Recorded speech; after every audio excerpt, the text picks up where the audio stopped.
on, Scooby. This peanut butter's not going to lick itself off. SCU.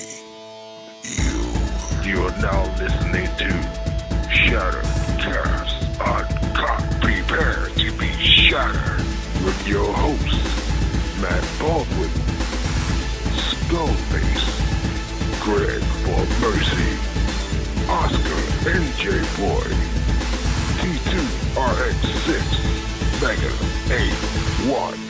Welcome to Shattercast. Hello, ladies and gentlemen, and welcome to another episode of Shattered Cast Uncut, episode 19. And yes, we graduated high school. We don't know what to do. We're freaking out because perhaps the girl we're dating, her mom's going to find out she's 16 and we're only 19. Oh, the statutory charges that are coming ahead. I'm your host, Oscar Alonso, and as always, joining me are members of the Sinister Six -1, but we have a hostage. Nevertheless, but stepping up first to the plate is my good friend and yours, one of the founding members, Mr. Skullface. Say hi. Hi, and I'm cursing T2RX6 because I got Snake Eyes, Scarlet, and Storm Shadow coming in the mail. Welcome to my world, my friend. Yeah. And, of course, coming up right behind him, making sure everyone is in check and that their girlfriends are locked up, apparently, because every time he talks, there are puddles on the floor. And it ain't because there's a spill in aisle 3. Well, technically there is. It's everyone's favorite base-having, lovely Mocha Bear champion, Mr. Mega 81, Mr. Antoine Lewis. What's going on, people? What's going on? That's right. He used to sing backup for Boys to Men back in the day. And what was that? What was that? 5 Heartbeats. Yeah. Nights like this, I wish raindrops would fall. Okay, you weren't in the group, that's for sure. And moving on, he's our Mr. Official, reputable reviewer, Mr. Fix-It on the TFW forums, everybody's favorite Transformer fans, and of course, he's one of my favorite good friends, Mr. T2RX6, Mr. Justin. Good evening, everybody. Or morning, whatever time you're listening to this. Who knows? So distinguished. Good something. Just deal with it. And member number 5, the original Sinister Six, he's also restraining our hostage from making noise. He's everyone's favorite lovable friend of the internet, my favorite Cocoa Bear, and yours, Mr. Greg for Mercy. How you doing, Gregors? I want to give a very similar curse to T2RX6. Accordion slip.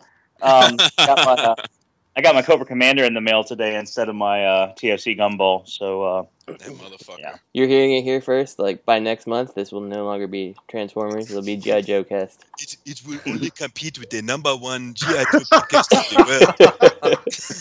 Oh, no. Oh, and of course, joining us tonight he is a very popular guy as far as I'm concerned. He's on a show called Toy Hunter on the Travel Channel. You can check them out because I believe they're starting season 3. We have him in the closet. We just untied him and let the ball gag out of his mouth. Mr. Travis, how you doing, Toy Hunter Travis? How we doing, everybody? Thank you for having me, Oscar. Oh, you're very welcome. Are you ready for your reputability to just drop down a few hundred? Yeah, I'm ready to see what you guys are gonna do and say. I'm ready for it. Nice. All right, that's what I'm talking about. So, of course, we're going to go ahead and just jump into the movie show news. The voice actors have been announced for the Age of Extinction film coming up, guys. What are your thoughts? I gotta say, I know this movie's gonna be a piece of shit. Like, I think that I think that Goodman is actually a good Hound choice. I know. I'm very excited to own my John Goodman action figure. I gotta be honest. And then, as we discussed last week, Frank Welker being Galvatron is pretty awesome. But I hope he does like the whiny of G1 voice. Yeah, he better not do that G1 Megatron voice because I'll be pissed. Right. Oh, but I gotta say, I made the call that when they were gonna get a voice actor for Drift, what ended up being another Asian dude. So you're gonna have Drift sitting there going, "It is time for us to fight with honor. Come, we will destroy Rockdown." Like, Rockdown, Decepticon. And they'll be like, this is offensive. yeah, well, you know they're going to hand that up too. That's going to be the worst part. These movies, this is supposed to be a more serious one, but I mean, these have a history of toilet humor and you know, a lot of 3rd grade, 4th grade, 5th grade still school bus jokes. Well, I mean, Mark Wahlberg being in it, I'd expect it to be more serious and not, you know, having the twins offending people from Revenge of the Fallen. And then who was it in the third movie? The Wreckers. Yeah. Yeah, people found them offensive to all rednecks across the country, NASCAR fans. I find them offensive to all Wreckers fans. Sorry. It's funny. I was one of them. I always thought, like, you know, when he was in Boogie Nights and did the "You Got the Touch," and like I was the only one in the whole theater that got it. You know, I was like, yes. And then everybody was like, and now you got the touch, Optimus. You could do it. but at the same time, like that memory flashes to me, and then there was this other memory of him, like when he did Four Brothers, like a Four Brothers promotional thing. He was on TRL, and Eminem. You saw that? Whoa, that is a throwback. Eminem had like his first album coming out, and Eminem kept throwing like these like jabs at him, like for the entire interview. It was fucking awesome. Like they were like, okay, and you know, we'll be right back after these messages. You guys want to take us out of here? And Eminem was like, yep, we'll be right here, waiting for you to get back. Right here, all of us, just one big funky bunch. Like, I remember that. it was awesome. If Wahlberg was getting pissed, like visually, like obviously pissed. Probably leaned in on and was like, I got a 12-inch dick. Well, Wahlberg's definitely changed. He's no longer the punk kid from Marky Mark and the Funky Bunch. Yeah. For sure. Well, and I was telling Kit, and Kit's my significant other, for those of you who don't know. I was watching that new trailer today, and there's more dialogue in it. I don't know if we're going to get to the trailer later or not, but there's a lot of the whole, you know, Optimus, you know, whatever are we going to do? This happened, and this happened, and this happened. Come see this movie. And, like, I kept expecting to see Shia LaBeouf. Because, you know, you're so used to, like, Optimus! Yeah. And instead, it's, like, Mark Wahlberg. He's like, oh, come on, Optimus. You know, things are going to be all right. Let's do it. and it made me feel like maybe it's not going to be that bad. Meanwhile, Optimus looks at him and goes, I must drink human blood. Yeah. We'll kill them all. Where's Bumblebee? Bring the car around. The one thing I know is going to be missing from this movie: lots of no's. No. Well, watching that new trailer, when I saw Hound, I could just imagine John Goodman's face. Yeah. I don't know if you guys saw Monuments Men when he was in that World War II movie. And I could just the last one I saw him in was in Red State by Kevin Smith. That was awesome. Yeah, it was a good movie. So I see him acting in that, and I'm just like, okay, this might work. Oh yeah, I could picture his voice on Hound's character. I could put the two together. But I don't know. Definitely. I don't know who these other fellas are. No, same thing. I have no idea who the hell these people are. Grimlock, played by some guy they found in an alleyway picking trash out of the dust. He was found outside the back of Action Robo headquarters. Well, there's Lee Bing Bing. You don't have her. Right. Now, No, those did they stars in announce China. I don't Did know they if Michael announce Bay. a different actor for Grimlock, or is it still up in the air? It might be Burger. That would be awesome. We don't know. You know what would be funny is if like they tried to like, you know, throw some like head nod to like the Hasbro toys, but because it's fucking Michael Bay, nobody knows what a fucking Hasbro toy is, so they're all sitting in there playing with like Fans Project Revolver. Well, I don't know what Michael Bay was trying to do. I mean, when we were first getting the news about them filming in China and this huge emphasis on Chinese actors and actresses, I was like, what the hell are you doing, Michael Bay? I'm trying to find a voice for Drift if something explodes. Yeah. More explosions, more mayhem. Well, that's what ever see Pearl Harbor? That's basically Michael Bay in one movie. Well, I mean, I'll tell you what, though. A lot of people don't know this, but actually, when Michael Bay made Top Gun, that's actually the first movie that focused the U.S. military in a positive light. So he gets a little credit for that because they were doing stuff like Platoon or Full Metal Jacket. Yeah. You know, or like, oh my god, yeah, you know, they're like Apocalypse Now. Yeah, they're like, oh my god, the military's fucking evil, and it comes like, the pseudo homoerotic scenes, like, you know, the infamous beach scene where they're playing volleyball, hanging with the boys, that shit's going on. I love Top Gun. Top Gun's awesome. Yeah, you be my wingman any day. You just killed my friend, but I'll high five you, bro. You'll be Batman one day. I know. But anyway, so moving on. So everyone's so far everyone's thoughts on the voice actors. Yay for Goodman anyway. Well, yeah. Here's my thing though. Here's my thing. Why Bumblebee can't speak now, man? It's been 3 movies now. At the same time though, they're not maybe they're not announcing all the voices, but they probably will. He probably still will be Beep Boop Beep Bumblebee, and by now it should be fixed. and talking in fucking radio jingles and. I would have preferred if they kept that as opposed to that the whole beeping Bumblebee. Personally, they should have just kept the radio talk. Oh, from Prime. Yeah, I would have been okay with that too. I guess it's getting the problem is with Paramount they got clearance to all that shit, but with fucking the Hub they got clearance to My Little Pony and Cybertron. Yeah, so they probably just went ahead and just Google search sounds of a computer farting. And then, oh, that's what we got. Okay, let's roll with this, guys. Who's this Dan Glavin? I don't know him. He's useless. We'll have to see what modern slang terms get thrown into this movie for no reason. This will be great. I can't wait to hear the modern slang terms being mixed in with Christopher Walken excerpts from his films. I'll be freaking great. Jenny, you don't understand. I'll cut you. just looking at her like, what?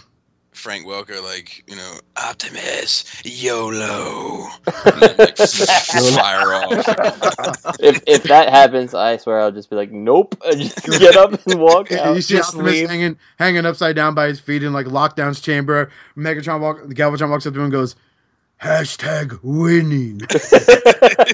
Just get up and leave the theater. Yeah, they're like, Drift say totes. Oh, this totes is gonna rule. Oh, just Toret's gonna rule. Regret. Well, I was thinking, they'll have Optimus hanging upside down like we saw in that one trailer, and Galvatron and Lockdown's head will turn into a camera, and they'll start popping selfies. Quick, hashtag something popular, Lockdown. I'm trying. I don't have anything yet. Hashtag LeBron. Yeah. Anyway, so on to some third-party news. KFC, everyone's favorite third-party tape manufacturing company, also known as Keith's Fantasy Club, their second run on EV metal stack with improvements. So a left hand and a right hand. Yeah, that's funny. Here's my question, Oscar, as somebody that pre-ordered it. Oh, it's on. And Antoine too. What are your thoughts on this? That they just put out that fucking that message where they tell you how much they love the fans, and then they come out with improvements to the original, and you guys haven't gotten any notice that you guys get any sort of free upgrade parts or anything, do you? Pretty much. But go ahead, Antoine. You go first because I got a little story. Yeah, I mean, I actually canceled my pre-order for that thing, so I'm not gonna get it. You didn't get it? No, I didn't get it. Oh, I thought you got it. I originally was, but no, I'm gonna get the other one. All right, what about you, Oscar? Well, here's the thing. So I ordered mine from Dubcade Toys. They have a pretty decent price. And when I found out they started that thread saying, hey, we want to thank you guys for this run on, Stacks, Citizen Stacks, which is the Masterpiece Ultra Magnus. We're re-releasing him with some major improvements. And I believe it was some ordeal with, the knees. Really? Yeah, and basically the other people that have bought the first run of the figure, with the few that have an MP Ultra Magnus with two left hands, they basically were they got rabid because KFC would only reply to the positive feedback, which is, man, you guys do a great job, and they would reply back, oh, want to thank you so much for this. And then when people like me and everyone else that pre-ordered the first one were like, dude, you need to send us those replacement parts for the quote improvements, end quote. You're basically telling us what we're getting is going to be faulty compared to what else is going to be released out there. So that'd be really nice if you could get back with us. I mean, basically what you're going to have is a bunch of pissed off collectors sending your item back to where they bought it from. Right. So do you think anybody will actually buy the same figure twice? No. Maybe. But these fucking people, who knows? But is true. You have your guys that display don't play, so, they go ahead and they'll buy one to keep in alt mode and one to keep in robot mode because that fucking makes sense. But what, so what did you end up doing? Me? Yeah. I just basically told him, look, man, I'm going to get this guy. And if he's absolute stuff, absolute garbage, I'm just going to send him back. Or at least sell him and try to make some of my money back. Well, that makes sense, but just to chime in, I mean, if you would have waited for the MP Hasbro Masterpiece Ultra Magnus, I don't think, QC problems would be occurring. Well, you know what I mean? Well, yeah, let me put it to you this way, bro. I'd rather have the meth head version of Ultra Magnus than or a picture of the Slim Fast ad that is the version of him. I'm Ultra Magnus. Anyone got a donut? I think that Justin, I heard Justin say, he's going with the MP, but he couldn't fault anybody for getting this one. And I kind of feel the same way, but I do feel like it's a pretty shitty move.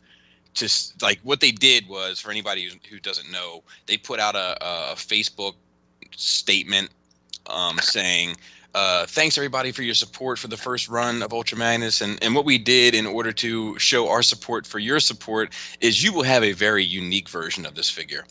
Now we're making another version of this figure, which is like better and has all these improvements.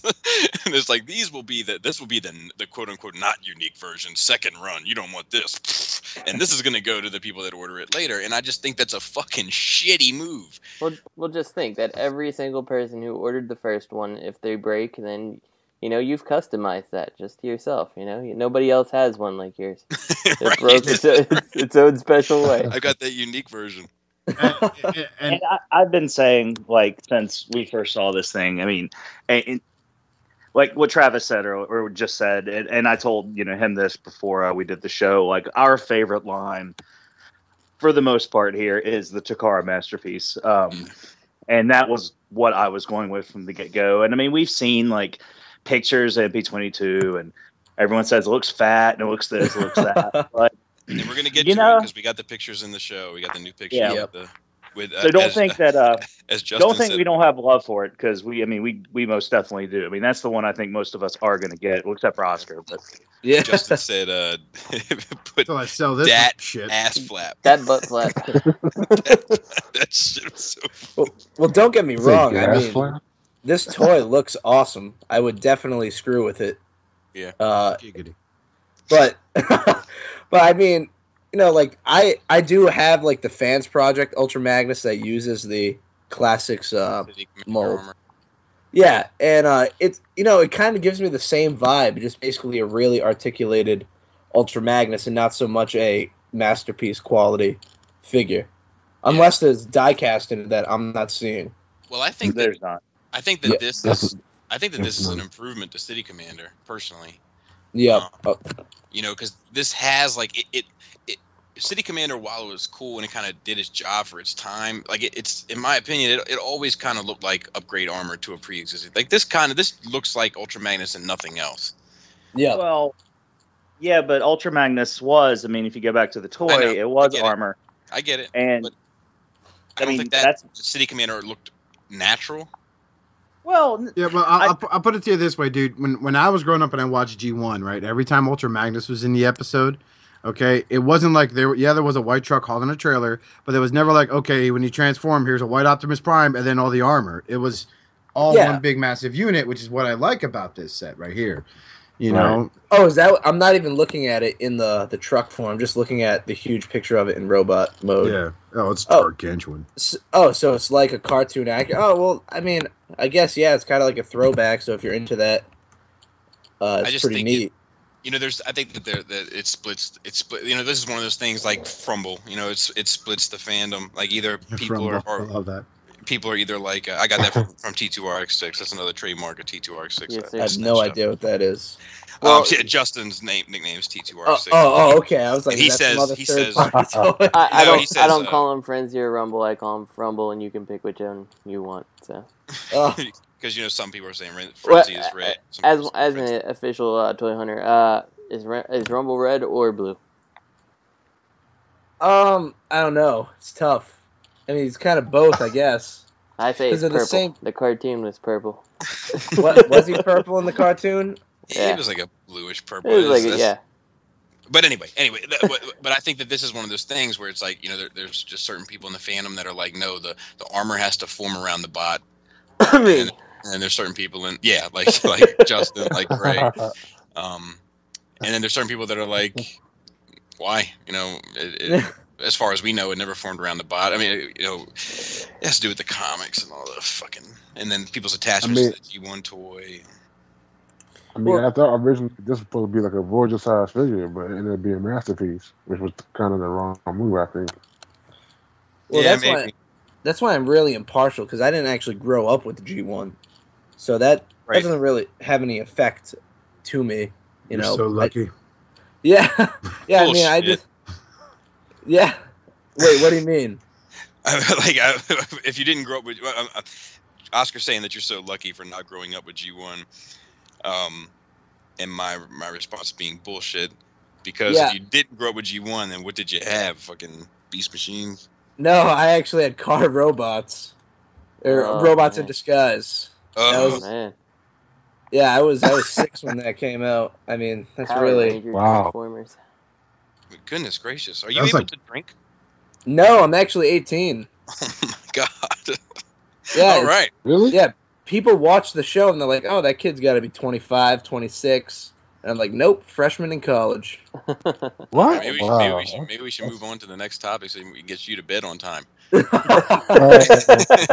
Oh, way to go. That's how we treat our guests here on Shattercast Uncut. you know, That's Skullface at youtube.com.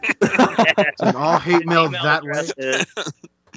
I'm just messing around. But speaking of messing around, so apparently a new third-party company, because, you know, the bubble, called X-Player has shown a silhouette photo of their version of Piranacons, Seacons.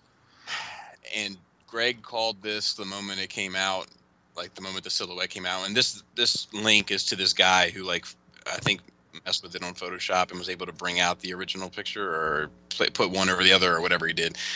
But Greg was like, this looks like, the moment Antoine posted in the chat, Greg was like, nope, that looks like the custom that so-and-so did. Stand by. And like 2 seconds later posted the custom picture. Yep. And that is what it looks like. I mean, it was on eBay. Like I remember. a year ago. I think it might have been somebody's Looky What I Found back then. It was my Looky What I Found on Good Morning Cybertron when I wasn't even on the show. I found it and sent it to Scott and was like, Gotcha. hey, you know, put this on there for me. And he was like, you're not on? I'm like, yeah, I know, but whatever. It's cool. And then he was like, oh, that's awesome. It's going to be my Looky What I Found. But yeah. It looks like it looks there's some pieces that are obviously swapped.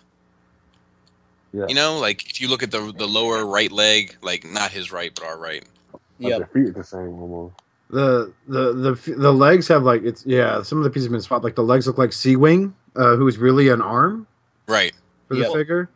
The original custom was made from the bare bones of it was that horrible Fall of Cybertron Bruticus. No shit. Really? Yeah. No shit. I mean, it was heavily modified, obviously. And that's the original custom. So obviously, when they made, if they're going to mass produce this toy, they made some changes to it. They're obviously not sitting there gluing and sanding and cutting parts on, the Hasbro. So there's going to be some changes. So they're going for the unique toys route. Exactly. Well, my question is, do you think they have anything, or do you think this is just like, you know what I mean? Do you think this is a bluff at this point? Like, you know, they might pull a Mach 5 and pull out at the last. Right. Yeah. I mean, I don't even know. I'm willing to bet that they've got nothing. Yeah, I kind of feel that way too. I feel like this is what we want to do. I mean, we don't have anything yet, but we want to do this. And this is the coolest looking silhouette we could find. Exactly. Yeah. Everybody express some interest so we can get our Kickstarter going. Because I look at this picture and it's awesome, but I have a feeling if this were to come out, it'd be like that $1,000 third-party Devastator or whatever outrageous number, the huge one. Well, yeah, but that's like, all right. That's like a $400 to $500 Devastator. Whatever, that huge Chinese plastic thing. Yes, that's tons of money. Yes, all those statements are true. Yeah, but it is better than, say, Revenge of the Fallen Devastator, which looks like a giant pit bull monster. Oh yeah, absolutely. I mean, that just makes no sense. That toy was terrible. Absolutely. I mean, the look, the design, I don't even get it. It's Michael Bay. Me and him was not cut from the same cloth. But, anybody think that this is legit, or do you think people are fishing? I think people are fishing. Literally. Yeah. I didn't even get the. Yeah. I see what I did there. All right. Yeah. You're off the show, Bobby. Yeah, you're fired. I know you're a founding member, bro. Started a program with Greg, but you're fired. Bad puns are unforgivable. It was accidental. It was an accidental pun. Yeah, whatever. Crap. Speaking of crap, oh my god. So apparently, if you own some of the new Commander class figures from Hasbro, you say to yourself every night before you go to bed, man, do I wish I had some Fall of Cybertron Seekers that would fit great with my other Commander class figures. Man, do I wish. Well, a third-party company has come to deliver, and their name is Shapeshift. And they are now specializing in these legend-size Fall of Cybertron Seekers. Basically, Starscream, Skywarp, Thundercracker. Because, yeah, that's what, people need are these. And it's made from extra parts. And how much is this going to be, do you think? We don't know yet. I'll bet you, probably. Yeah, 35 around there, and they'll be like, "Oh, it's a great deal. You get all 3," but they're all like shitty plastic. They're made from Shapeways because you can Shapeways. I grew up on Shapeways. I turned out Shapeways. I mean, they look awesome, but like you said, the quality is probably going to be terrible. Yeah, they're just looking at this thing. It's too small, and like, I'm sorry, no. I just think this is. I mean, and we're Seeker fans, Bobby. Yeah, I know. And we're saying this is unnecessary. When I see 6 of them lined up, there's going to be a part of me that says, "Get it." Well, what? Yeah, but that's just so much money that you could have spent on a billion other things. It'll be the Emperor Boy's going to do it. And then when it breaks 2 weeks after you play with it, you know what I mean? Yeah, well, that's the thing. That's, new companies I'm always a little weary of until proven otherwise. Anyway, but this one, I just really don't see the point. I guess if you're like a huge, you know what this is? This is for the people that don't collect Legends, they collect Universe. Yeah, I kind of feel you on that, actually. I don't get it. What Fall of Cybertron, Legend size have we had, though? Right. There's nothing to go with this toy, as far as I know. Whatsoever. Well, other than that Megatron. What Megatron? Yeah, that's true. Which one? They don't consider this to be... No, what were you going to say, Antoine? The Megatron that just came out was IDW-esque. Which was like Cybertron, pre-Earth. Oh, yeah. Well, they don't... that Metroplex is based off of the Fall of Cybertron, but they don't consider it to be video game. Right. They consider it to be Generations. Right. So like that Cosmos I picked up today, I mean, that's like, ooh, interact with Metroplex. Right. Even though Cosmos wasn't in the fucking game. Should have been though. And in the comic, he's like fucking massive. Well, he's smaller now. He's an RD and he's a little smaller now. Because, Scale. Yeah, whatever. But yeah, I don't see any need to I guess if there's somebody out there that's like, you know what I need in my life? A Legends-based Transformer collection. then yeah. I mean, we stated it on the show before, like in Japan, like a lot of reasons why you see like those decoy figures out and stuff like that on eBay. Sometimes because a lot of the Japanese, their living areas are so small, sometimes the collectors actually buy the smaller figurines because they take up less space. So, I mean, and again, a lot of these guys are from China, so I don't know what their living spaces, their living quarters are like, but, you're basically, this is their motivation. This is probably what they grew up with. They're not used to Deluxe class or Voyager class or Leader class or Titan, Right. So, and I'm about to say something that's going to make all that sound horrible then, or make myself sound horrible after you say something like that. This is the shit that gives third party a bad name. Agreed. Mm-hmm. Like this little, like, needless, like, money grabbing, like, and yeah, you know what? Maybe they're making these because it's like it's like Dr. Wu, who like makes his stuff just because like he feels like it's what the people deserve that they didn't get, right. And maybe that's what these guys are doing too. But I think it's just a way to cash in. Yeah. And you can get like 6 to 9 figures out of the mold. Yep. Cheap.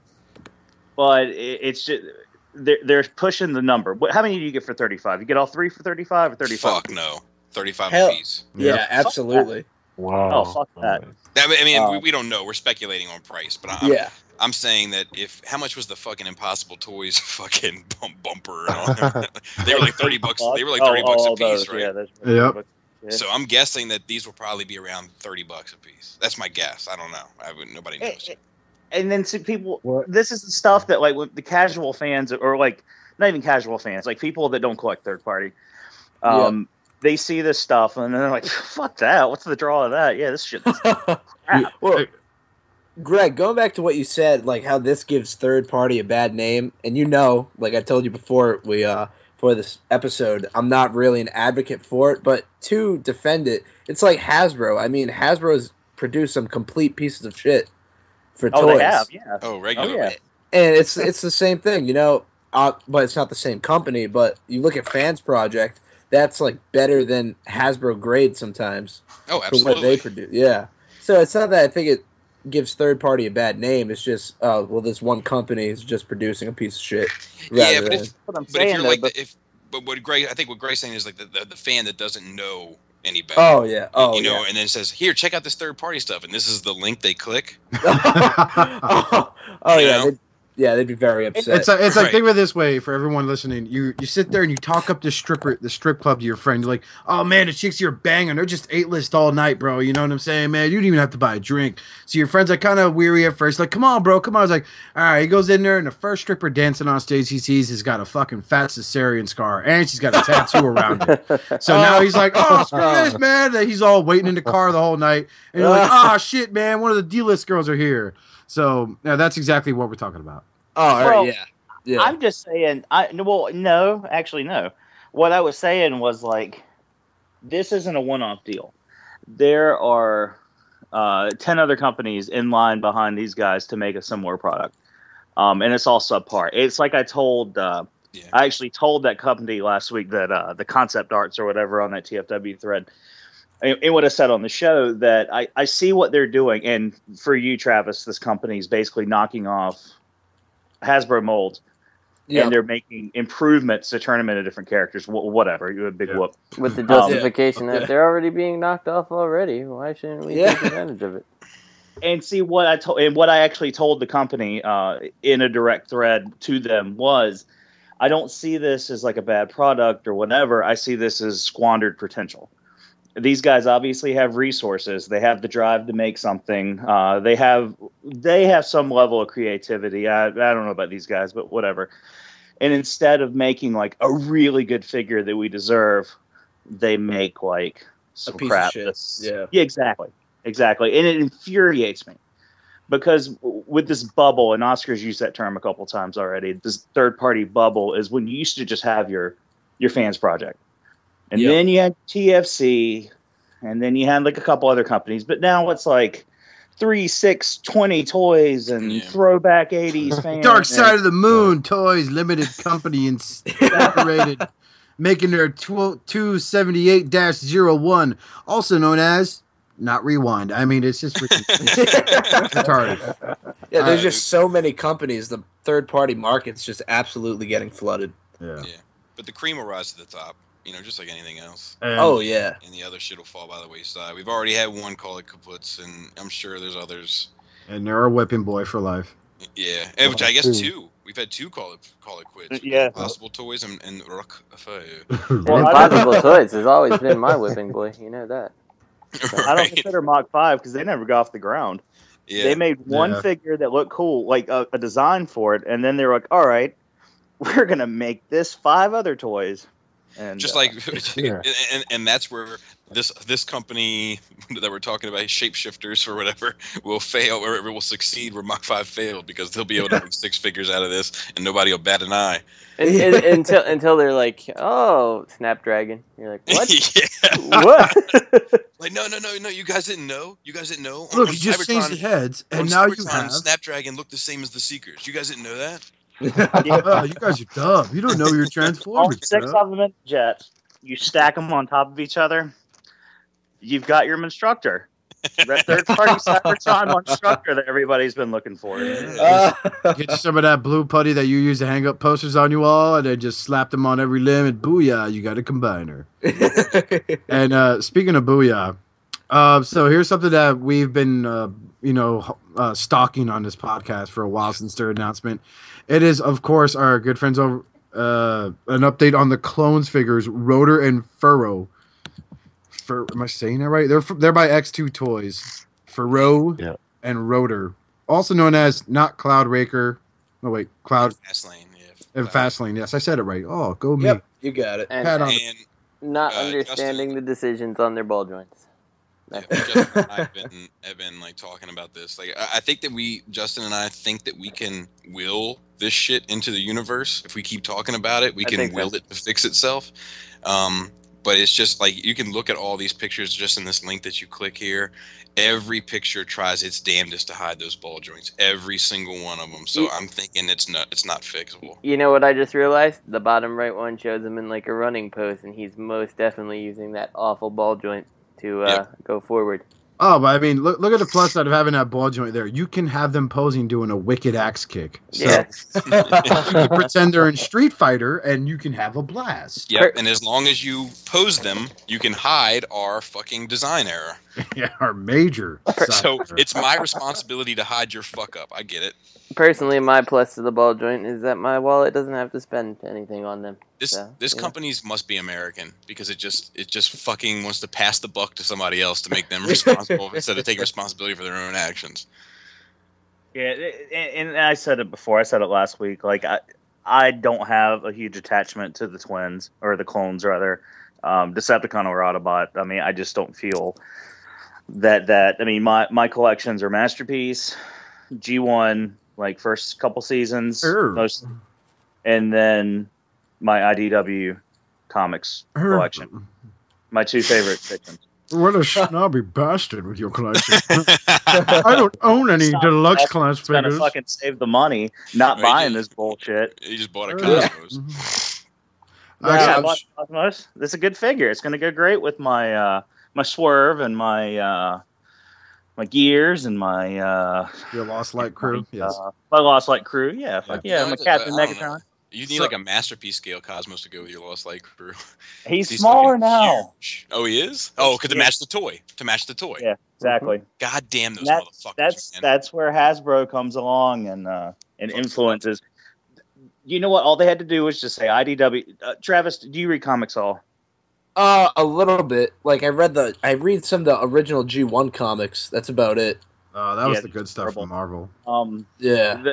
The new stuff that IDW is doing with More Than Meets the Eye, the stuff they're including with the toys now, and Robots in Disguise, like that stuff, it's really good. It's a different take on, like, Swerve as a major character. You remember Swerve that had one line in one episode? He's like a major character. He's like the fan favorite. Yep. Yeah, I'm probably the strangest Transformers collector you are ever going to meet for my taste. It's kind of... No, I got a toy show. Basically, my collection is some of the new stuff from the movies and later series G1 Japanese. Like, that's my niche. No, that's more common than you think. Yeah, like, I like the U.S. stuff, and I appreciate the comics, I appreciate the cartoons and everything else, but G1, the later series, like 87 and up, is where my heart lies. Like your Lion Kaiser and your Death Saurus and your Monstructor and your... Absolutely. But this, love the way they just went ahead and defeated Galvatron using the power of friendship. Yeah. Well, this thing, like, you know, this is a heartbreaker for me, because if this set was like $60, I'd go in on it. But this is a $110 set. Yeah, negative. And is it? Because I see it on the link. It says $89.99. Yeah, but that's from Robot Kingdom, and they're like they're $25 shipping, all that stuff. Oh, all right. By the time you get it, it evens out. But the thing is that, like, I like everything about these figures. Everything. Really? Except for those ball jointed hips. Now, this company, X2 Toys, I mean, I've never even heard of them. So, have they already, or are they planning on a Pounce and Wingspan? Yeah, see, that's what I asked on the last episode too. Was like, you know, I would love to see their take on Pounce and Wingspan, because this looks kind of cool to me. But again, it's those fucking ball joints, man. And then like, oh, it's $109 because you get a free fucking Voltron line that changes it to a gun. Oh, it comes with it? What? Yeah. That's so obscure. That's kind of cool. KR002 is what it's called. I just figured it would be sold separately. Yeah, that's what I thought too. I didn't realize And it comes with the line, and I believe it can be held by Generations figure as a sword, ugly sword, or a gun. Yeah, which looks dumb. Yeah, it's so ridiculous though. That makes no sense. Why they would include that? A Voltron. Here's some background on X2 Toys for you. The only thing that I know of they've made so far. Did you see the new Trailbreaker and Hoist that Hasbro did for the comics? Oh yeah, absolutely.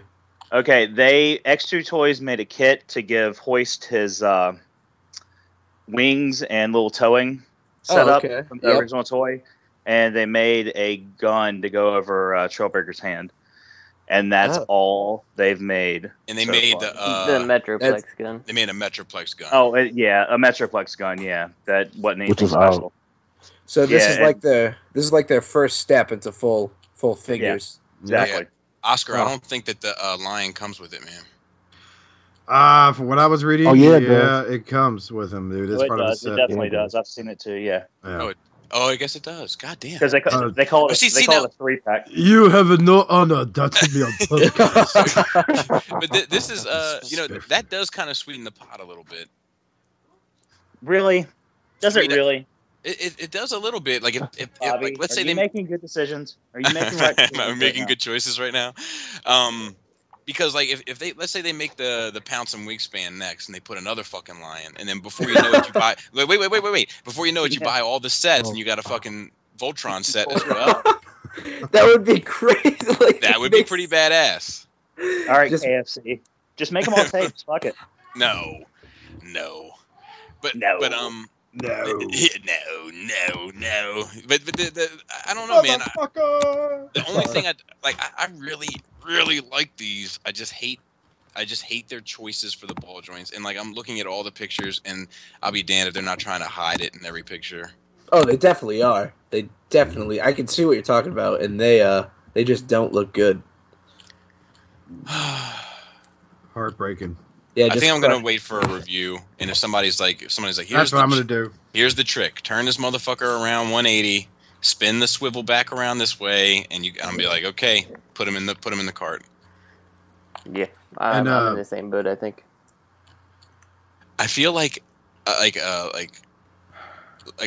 broken marriage or something. Like I want to love you, I want to love you so bad. Just your crushed dreams. Yeah, I love the clones. I loved them as a kid. I especially love the Decepticon set. But definitely. Just thought it was cool. Speaking about things I don't love, our next topic is TFC has announced their next Predacon figure, which is Tantrum, who looks about as much Tantrum as I look like fucking Razor Claw. In all seriousness, this is probably the worst figure in the set. A big part for me to collect third-party figures is I get that awesome like juice of nostalgia. We spoke about this before on this podcast, because modern nostalgia. Exactly. That's what it is. It's like we have the original figure there on our shelf, and now we have a modern take on it where we can actually bend them and pose them, make them look good. I look at this one and I don't see it at all. Just to talk about that modern nostalgia for a minute, the thing that's beautiful about it is opening that box and getting that same feeling that you got when you were fucking 5 or 6. Yep. But now you're fucking 30. But 34. But the feeling has 34. But the feeling has it's like it feels like the same figure almost. You know what I mean? It's like this toy is as awesome to you now as that toy was to you then. It's like the same exact feeling. But this one, I like the ring on the nose, and I like the horns. And that's about it. What I hate most of all is the eyebrow. Else? The eyebrow. Yeah, I don't care for the eyebrow, but I think the overall bull mode looks pretty good. I mean, it's not bad. I just don't like the robot mode at all. Really despise it because, like I've said in this podcast before, the oldest figure in my collection is my Generation 1 Tantrum that survived. Not when I was 9 years old, but going through my teenage phase, and I was like, no one must know I still love these things. And then it went through my 20s where, like, get a hot chick come in my room. I'm like, hold on. I'm like, burying shit. She can't see them. Oh my God, I'll never get it. And now, it's my holy grail of my figures has been my G1 Predaking. And I look at this and I'm just like, wow, fuck you, TFC. Really? What's funny is when I was going over the topics, this was like the one third-party piece for the discussion that I was like, damn, that's awesome. I would buy that. Yeah, well, you got to look at. Are you familiar with the Mastermind? Exactly. Yeah. we just can't help ourselves here at Shattercast. We're like chomping at the bit for Mastermind talk. But have you seen the Mastermind Tantrum? No, actually, I haven't. All right, let me find that a link while you guys continue talking. Yeah. Greg, what's your thoughts on this? Well, that $600 Chinese plastic Devastator we talked about earlier. That really is. I mean, and I'm just gonna say, like, I actually have the toy. I just got it. I had the other third-party Devastator, and these guys sold me on it. So I sold that, and I got this one, the Hercules, and I love it. And all the bad stuff it gets, I just don't see it. That being said, I picked up their Superion, the Uranus. I love it. All the bad stuff people say, I just don't see it. And I'd like to think of myself as having good taste in these things. I mean, like I said, Takara or Takara Masterpiece, whatever. But and their Defensor, I'm gonna give that a shot. But this, I just don't like it. I don't see it. I don't like the aesthetics. I just don't. I don't. And Bobby's gonna show you the Mastermind ones. Those are the ones that I have. Yeah, I sent it in the link. I sent it in the. This chat box. Yeah, I just got that. Let me see. I just think that if I'm going to be putting that much into something like this, and the work that I put into getting these things and what I do for them in alleys and such, that I just want to have a product that I'm completely happy with, that I don't have any qualms with. So, looking at the Mastermind one, I don't know. I like the TFC one better. Really? I don't know why. Maybe I just have strange taste, but get off of my show. No, I'm kidding. For some reason, I look at the TFC one and like the eyebrow. I actually like that. I think it adds character, along with the ring and just the overall sculpting of the head. I think it's more animated and what more. About the head of the robot? Like I don't think the head of the robot, which is a TFC shortcoming in general, but. Yeah, looks anything. Yeah, it doesn't look like Tantrum. The Tantrum I know, their version of Razor Claw's head was a dead-on ringer for the Stormbringer representation of him in the comic book. So I don't know what the other Predacons look like. Maybe it's the same type of ordeal. That's a good point. Well, and it's like their Hercules that was obviously geared at IDW Devastator. Yep. And then that add-on kit makes it more G1 with the. Putting the treads up and giving you like whole new forearms and all that nonsense. The gun and all that. You know what? I used to own a Hercules, and I have the Mentors one, and I don't want the Hercules back. So, Mentors one is fine, it's great and everything, but Hercules was my first. You want to work on a payment plan there, Anton? Maybe it's just a little payment. Hey, I'm saying if you want it, holler. We'll work something out after the show, big buddy. Don't worry about that. But yeah, I don't know. There was a time where I had contemplated getting this set in addition to the Mastermind set, just to keep them in animal mode, and I gotta say I think that ship has sailed. Yeah, I'll give it one thing. It looks more like robot animals, if that makes any sense. Like they have more of like I don't even know how to describe it. Like they look more like articulated G1 toys. They're blocky, they're big. But that's what TFC makes. They make big, bulky things. Yeah, but like in retrospect, like if you want to go in retrospect, let's talk about Hercules. Let's talk, and their Uranus. Yeah, they were blocky, but you know what? In their robot modes, they were very imposing. Yeah. It really sat there and caught the grasp of what was the charm about the cartoon. It wasn't like the comic book where you could see like elbow freaking rotaries and shit like that, so they could bend their arm. This shit, like you look at it, at the Hercules and Uranus, and you're just like, wow, damn, dude, that's really awesome. That's the G1 toy brought to a more modern take on it. And then I look at this and I go, what did you do wrong? That I'm not looking at this and I'm saying I want this. I'm looking at this and I'm going, glad I ain't buying it. And a problem that I have with with some of the TFC head sculpts is that, like, Oscar, I don't know if you agree, but like when I draw, like I have this like rule that I follow where, like, if you nail the face, the audience will forgive the rest. Like, you can fuck up a body 10 different ways, but if you nail the head, people are just like, looks great. Yeah. Well, that's that Rob Liefeld. Except he never nailed the face. Except he doesn't nail the face. He doesn't even give them eyes, dude. But But I feel like that's where they, TFC kind of drops the ball. Like, when I look at the head on the robot on this, no matter how good anything else may look, I can't get past it. And that was my problem with their Razor Claw too, and their Rhino or Headstrong, whatever. Right, Rhinox Strong. Yeah, and I think that we're going to see a repaint of that. We have to, because the heads look. I mean, a lot of people have been like photoshopping repaints on some of these guys, like, oh, it's G2 Cheetor, it's da. But I mean, now like they're kind of ahead of MMC, obviously. So now though, everyone's gonna have a Predaking with one arm. Right. Pretty sweet when you think about it. Which is why I just cannot wait for freaking MMC to release what was his name? Tigress? That's gonna be badass. Yeah, I think Dot is next. The red button on and that's the one I'm actually, even though that's the one that Greg is most skeptical about. That's the one I'm looking most forward to. Well, it looks like a nun. Like, it looks like a nun's habit, and to me, in robot mode. You stop, sweetie. Stop. You're bad. You're bad. I just want you to shit on my chest and pay me. Wow. Whoa, what happened? Sorry. Sorry. It just got crazy. Travis. Only in other countries. You know what isn't crazy is my love for this next topic. Okay. TFC's Prometheus line.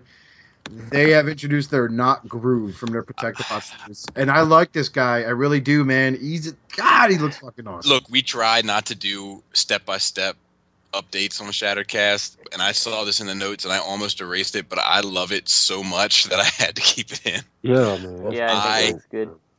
Love this. This is 900 times more interesting than Gumball. Yes.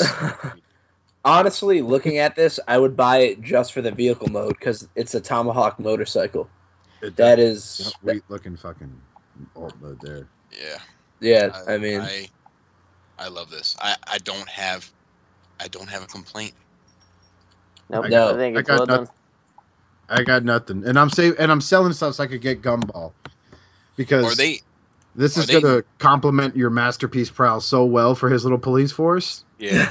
Fuck. Are they not going to do two colored versions of this? Like, I felt like they were going to do two color versions at one point. Maybe those were just digibashes that I saw. They were going to have like a red one or a gold one, and you could decide which one you wanted. That would be my only. Like, I'd probably go for a gold one where it's red. But that's nitpicking, and I love this. This is still awesome. I mean, the feet kind of draw me back a bit, but then I look at the rest of the bot, and I'm like, you're going to be a leg half the time anyway. Well, the feet look goofy at first to me. Yeah.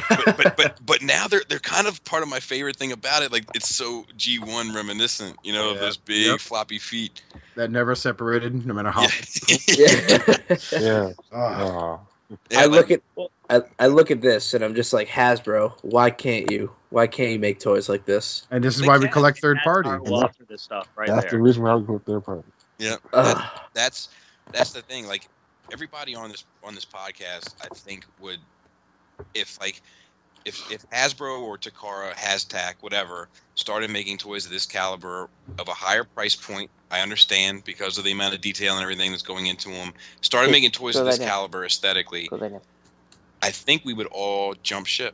I think we would all hop aboard the Hashtag train. Yeah, I would definitely love to see if they did a collector's line. I'd be all over it. Like, if they did what, whether you love them or hate them, Matty Collector, the the line where you go on and here's what we're gonna do if we get enough people, we'll make it. Like, do that, with like awesome characters and stuff. So I mean, obviously, there's more engineering and stuff that goes into a Transformer than a He-Man figure, but, you know, it's a good solid base to go on, so... Yep.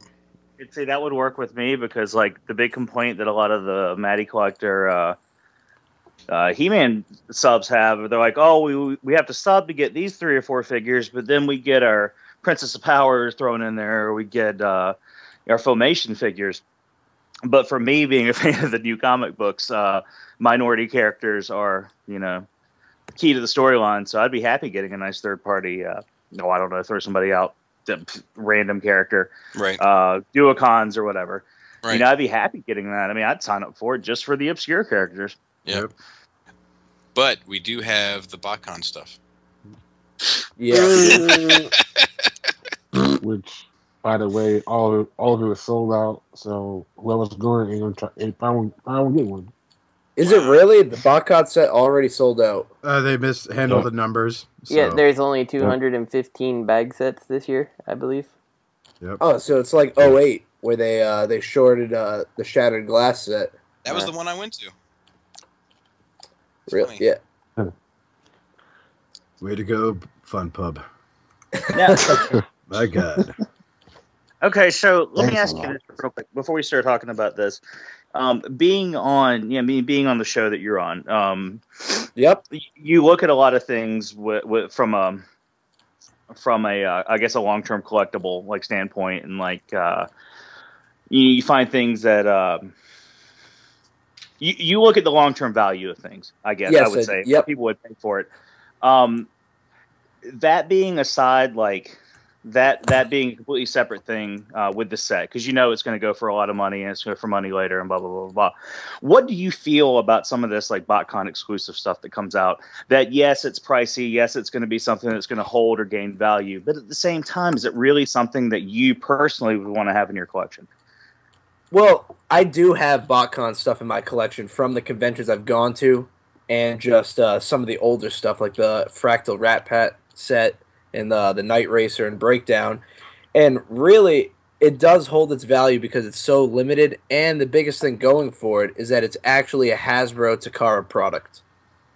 That's because you look at TFCon and the exclusives they make being third party, that's why I think they don't have such a secondary market value. Is because you go there, you buy it because you went to the convention and or just you like the figure, like with all that third party stuff. But with the BotCon stuff being official product, that's what I believe drives the value up.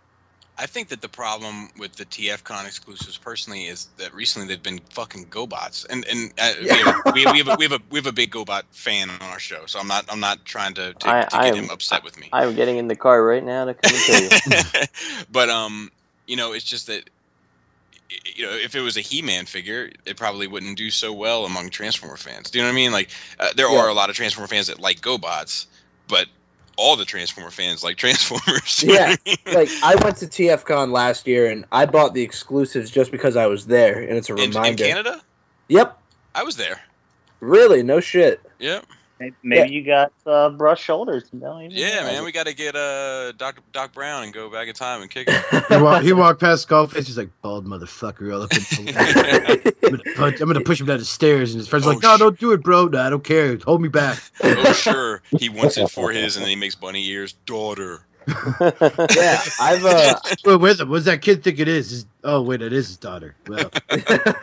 Yeah, I've actually been going to TFCon since 2010. 09 was my last BotCon. Huh. Nice. And I like it a lot better, actually. I like the group of people better. Yep. It just it seems more for the fans than just we're gonna make a bunch of money off these expensive exclusives and not care. That's exactly what BotCon is now. Now, will you be going to BotCon Chicago? Or not BotCon, TFCon, yeah. Yeah, probably. I'll probably make my way there. Yeah, we're gonna be there. Yeah, we have a no tape shit. and everything. Yep. Yeah, I know I'm definitely going to Toronto because it's during the summertime. For Chicago, it all depends on my school schedule. Yeah. Otherwise, I'll probably. What school do you go to? What was that? What school do you go to? I go to UMass Lowell. Ah. Yeah. Hey, so where you from originally, Travis? Originally from Rhode Island, moved to Massachusetts, and I still live. Island. Yeah, small estate. Right on, right on. I'm a Yeah. Jersey boy. Just had to ask. Oh yeah, all right. Crazy. Jordan's actually Yeah, I'm from from New New York. Jersey. Ah, right on, right on. Yeah. That's cool. What has everybody looked at these Repro label sets? I have not really. Have you ever done business with Repro labels, Travis? I actually have, yeah, for some of my G1 figures that never had stickers applied. Instead of spending, ridiculous amounts of money for a G1 sticker sheet, I'm like, know what? You can't tell the difference, so let me just spend $5 and I'll be happy. Yeah, that's kind of the beauty of Repro labels. That and what they supply for the third party market. The other thing is, like, how do you really tell if it's a really authentic G1 sticker sheet? There's so many knockoffs of that stuff, too. Because if it's an authentic G1 sticker, it's all fucked up. Yeah. Well, no. I mean, like, a blank sheet that someone says they've had since the 80s and didn't apply. Like, okay. Right, right. I ain't gonna lie, their set for Double Dealer looks amazing. It does look good. It doesn't do anything for me because I'm not getting it. I can't go through what you went through. I can't do it.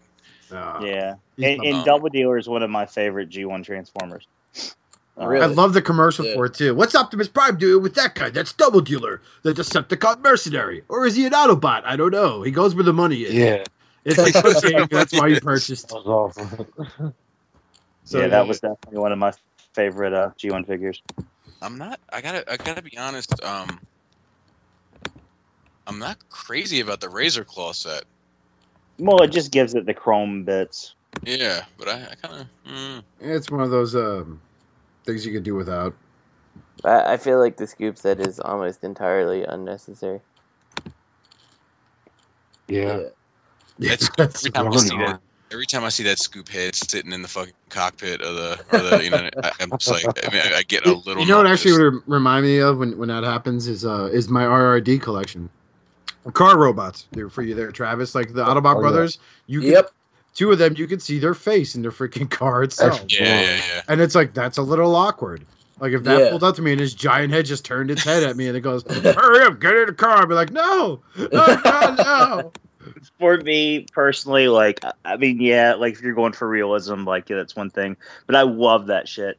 Like with G1 Scourge and even the Generation Scourge, the Prime Megatron, like the ones where the heads are like peeping up, like there's some kind of like peeper, like looking around. I love it. Or when you can see the head like sticking out of the cockpit. But I gotta say, I'm very happy that we're finally getting a Hexatron set. Yeah, I meant to look at that one and Mania King. Well, for Mania King, the only labels I'd really want are the canon ones. Yep. I don't think he needs too much more, except to be a Masterpiece Galvatron figure. I don't really have the gigantic set of brass balls that Justin does to repaint $100+ figure. Yeah, Justin does have some balls when it comes to customizing. Like, I'm just going to repaint this Orion window here. I'm like, no! No! You know, and I'm just like, he did it. It's like when Bob Ross would like go to add that last tree, and you'd be like, you're going to ruin it! The funny thing about the Orion window is, like, I don't know how this is going to turn out. It could just completely ruin this toy, but oh well. Yeah, I cannot do customizing. I've tried and I've failed horribly. Have you ever tried an airbrush? Airbrush makes things way better. The actual brushes are much more difficult to use. Is that what you use, Justin? Airbrush? Yeah. No shit. I didn't know you were so professional. Fucking lied to me all these years, you bastard. Yeah. You know how it is. I've tried every trick there is, like silly putty around,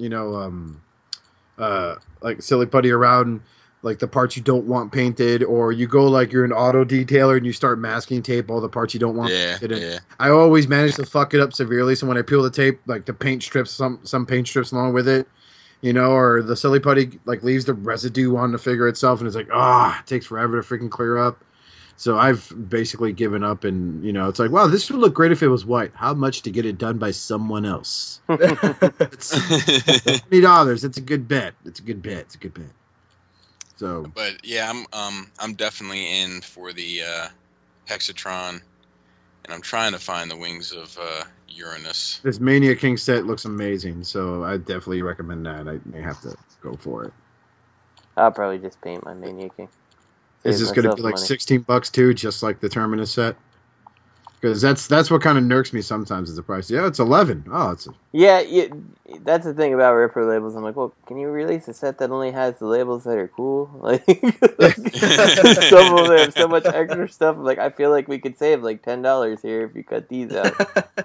Well, knowing some of the designers, what happens is actually they look at where stickers can go, and the designers already have the cuts.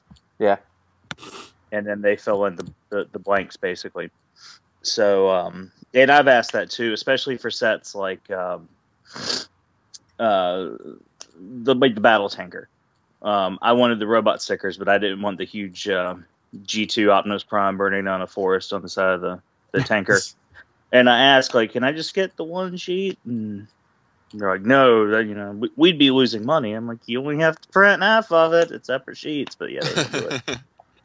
The stickers for the guns for the Uranus set are fucking awesome. Yeah, and the little tiny cockpit stickers go in all the jets. Yeah, which are gonna end stuck to my elbow if I buy this set. So those are the ones that I really hate because, frankly, half the time you need a pair of tweezers to apply the freaking Q-tip. Yeah. You're like, I don't want to screw it up. I actually have a very specialized pair of tweezers just for stickers. No big deal. I have really? or the occasional roach clip. No, I have a little kit together to use with an X-Acto blade. So we've lent our thoughts on this amazing sticker set. And moving on to upcoming Takara releases. Wow, that's some really crappy resolution. I know, I was saying the same thing. Holy shit. Like I even tried pulling it up on my phone and zooming in, and it's just I'm looking at an Alpha Trion at a Scourge, and then I see the Fall Cybertron Onslaught, which is like, ouch, just, kick me in the balls. And then I think there's a Throttle Bot in there. Yeah, it looks like you got a Throttle Bot. There's definitely another Ratchet. Actually, it might be two Throttle Bots, because I see a red one and a white one. So I can't help but wonder. Two of the figures are supposed to resemble Omnibots, like Overdrive. Yeah, okay, so the red one would be Camshaft. Yeah. Camshaft. Like the Dacia mold, I guess. Yeah, all this shit is a pass for me, I think. I would get the Omnibots. I think I'm interested in them. If the bottom right corner is using the Bumblebee mold, if that is them making a Go Shooter out of it is. Yeah. Wow. Yeah. No, I thought they were making the Go Shooter out of well, it looks like the bottom right looks like the Bumblebee mold, and isn't that the one that supposedly we're supposed to get Nightbeat from? Yeah, it doesn't. So it would be really obvious if that is Go Shooter, and I'm totally in on that. So even if I don't really care for the Bumblebee mold, that's very cool. Another police bot to join Prowl's forces of being bricks. I seem to remember because I was actually listening to RFC today in the car, and they shout out to RFC, by the way. Yeah. And I want to say they were, because I didn't look at the picture. I had a hard time picking it out too, and I want to say they said they read that it was the Prowl mold because they were talking about a headmaster for it, but I might be wrong.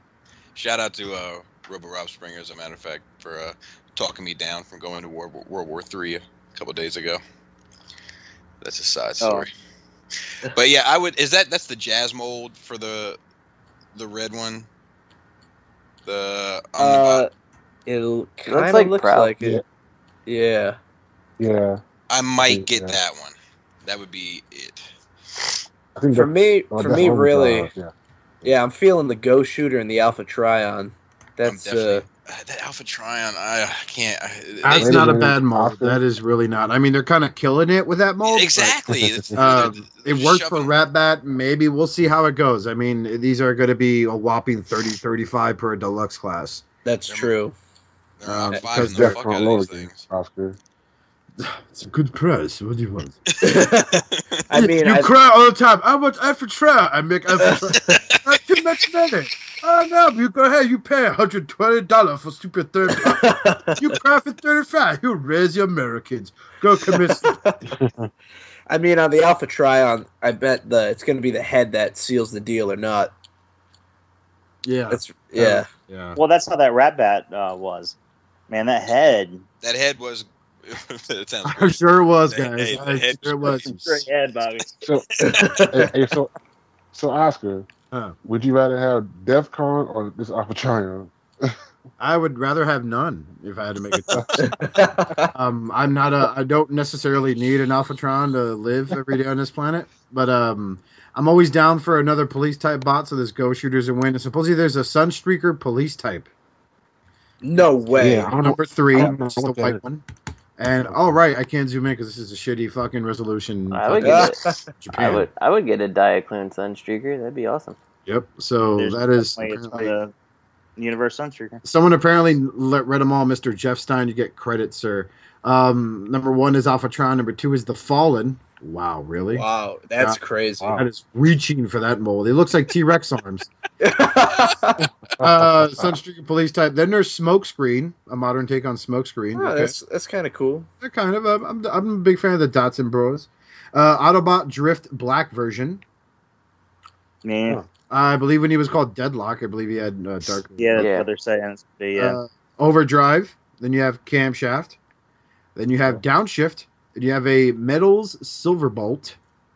Wow. No way.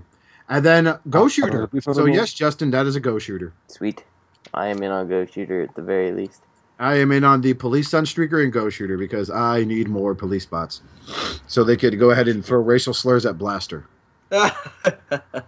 who's the one you guys said you didn't like? Which one was that he liked? Well, that's Bobby. He hates every one of these. Yeah. So Well, I'm going to get the one that you guys hate because that's just the way I roll. Whichever one you hate the most, that's the one I'm going to buy. just make sure you donate to a certain reviewer's YouTube page. She could get a 4x8 photograph, and she doesn't have to work for her shit. I think that maybe we all hate the Fallen the most. Yeah, I would agree with that. That just makes no sense to me. Antoine, can you look in the chat? When they were talking about T-Rex arms, Antoine and I kind of grew up in a similar area, and I was going to ask if he knew this guy, but I don't want to put his name out there. But this fellow that we went to high school with, he had little baby arms too. I'm gonna see if he used to, I think he used to have like braces on him and the whole thing, like scary Forrest Gump shit. But I think eventually got him off. That poor Fall of Cybertron Onslaught hates doing high fives. let me put it to you this way, Travis. You understand? Like around this time when that figure was announced for the video game, right? I remember it was back when I first started talking to Greg and I was talking to Scott and the other guys in this other podcast. I was really excited because I'm a big Seeker fanboy. You know, Okay. I think Bobby and I are the biggest Seeker fanboys ever. We could make that claim. Screw them. And basically, Yeah, you know, sounds my second favorite group of them all is the Dinobots, followed by the Combaticons. Okay. They were the first like combiner set I bought individually when I was younger, and I completed them. So when I was heard, hey, they're getting a modern take on them. It's no longer like this ultra class Onslaught or this like Dark of the Moon Vortex. They're going to be all one set. This is awesome. So I bought them all, and much to my disappointment, these things broke my heart. This was probably the biggest waste of money ever. He stands on my shelf now because a third-party company is making a Voyager-class Onslaught that I believe is going to vindicate me owning this collection. Excuse me. So when I saw that deluxe-class Onslaught figure, I was like, no, he should be bigger.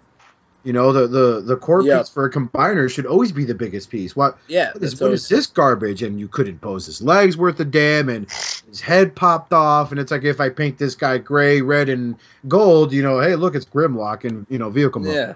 So, I mean, this thing was just a disappointment. And then, of course, I dubbed him Gorillicus because he had such long-ass arms that were just dangling down. And it's bad when a fan had to sit there and engineer his own way of making the arms look somewhat remotely representable. So, I mean, go ahead, buddy. I'm done. Well, I was just gonna say I have a story with that set too. I clearly remember the day I bought them. I got them all at Toys R Us. I got all 5 of them, and I got in the car, and there was a wreck on the highway, so I took a little back road to get around the long way. Well, then there was a wreck on that road. So I remember being stuck in traffic for like 3 hours. And like, I mean, it was traffic that wasn't moving like every couple seconds or every couple minutes. So I was like, all right, well, I'm going to play with these. And so I'm sitting there in the car, I'm opening them up, like just sitting there in the middle of the street, and I start putting them together. And like, the shine's wearing off like by the minute. And then so finally, like the last 2 hours of me being in traffic, I had the Bruticus put together, and he was sitting like a person in the seat beside me, and I kept looking at him, and it was like that awkward moment in the '80s movie where like you tried to kiss the girl and it didn't go down, and I got that awkward drive home. And it was raining, and it was just like, when can I be out of the car with this motherfucker? I got the Amazon one, the G2 version. And I remember I got it, and I was so excited. I even said in my video, I'm like, I got this guy. I'm super excited. I might do a review on him. And then I opened him, and nobody's ever heard a thing about that Bruticus. Those colors are just so wacky. I was okay with the colors, like just not the toy. So. Yeah, I like the G2 colors. I like them. I hated them. They were stupid. Yeah, they were. Like, I just thought they were. Totally fucking murdered every combiner set by going, hey, you know what we need? A blue Superior. No, you don't. You don't need one at all. No, I don't see that Silver Bolt being a big blue jet. Stupid. Shut up. Stop doing that. But they kept going. And keep going. Apparently there's a new Legends class cliff jumper because we need that. Yeah, somebody said in the comments, considering his size, I think he's more of a hill jumper. A hill jumper. And then this is my problem with fucking Transformer fans. Somebody else says, don't like the mold, but I'll get it anyways. Yeah, that makes no sense. That's there's a size, so hopefully, he'll sober up. Yeah, but he's not. He's got the Stockholm syndrome, man. Yeah, well, not getting this. Here's some interesting cliff jumper news. They lost Casey Kasem the other day. They found him. They found him today. Yeah, so Washington State. That's a shining moment for a cliff jumper, I guess. Yep, that's actually more interesting than this toy. That's what I said. Yeah, that's some interesting news for cliff jumper. It's a sad thing when the guy who was known for doing Shaggy freaking. Oh my god! And I could care less about the toy that he once voiced. Sad world. And here's something. So I think what are your thoughts on him, Travis? Since you're a guest, I just look at it, and to me, it just reeks of cheap Hasbro toy that I would not buy. Here's the thing: I bought the Bumblebee because I thought, hey, that helicopter would make like a great like Target Master gimmick with my other figures. That's absolute crap. Also, yeah, I know. It's very disappointing. It's wow. Yeah. Now, to kind of take an opposite stance on things, they released these images of, I don't know what the fuck they're calling them, but Sludge and Snarl, and I have to say I hate the colors. I hate this like rainbow bag of Dinobots they're making, but I think the Stegosaurus looks fucking cool. Oh yeah, I kind of think that too. I don't understand the whole color scheme. I think the Stegosaurus Snarl, we're going to call him Snarl because that's who he is. Yeah. Yep. And I think he actually looks like the most posable one out of them all. Even though you can plainly see his feet tucked underneath his fucking chest there. Yeah. I look at Sludge and I'm just like, okay, hey, great. Let's check this out, man. Modern take on, the combiner that isn't a shitty PCC fucking drone. This ought to be awesome. And then I see his robot mode, and it's like, whoa. It's the Silver Samurai from the Wolverine movie. Yeah, well, that's kind of the problem with these in general, man. Yeah, and then the fucking feet. The pointy shoes things. Like, I'm debating whether or not to file down, like, my slug feet, slag. Because his just looks ridiculous. I don't understand the whole point of this. Like, not all the knights had... They're like elf knights. They are. They really are. It's like they would be Santa's private guard. And like, what's funny for a Hasbro figure, the spikes on the Stegosaurus are awfully pointy. I'm just gonna go ahead and say that.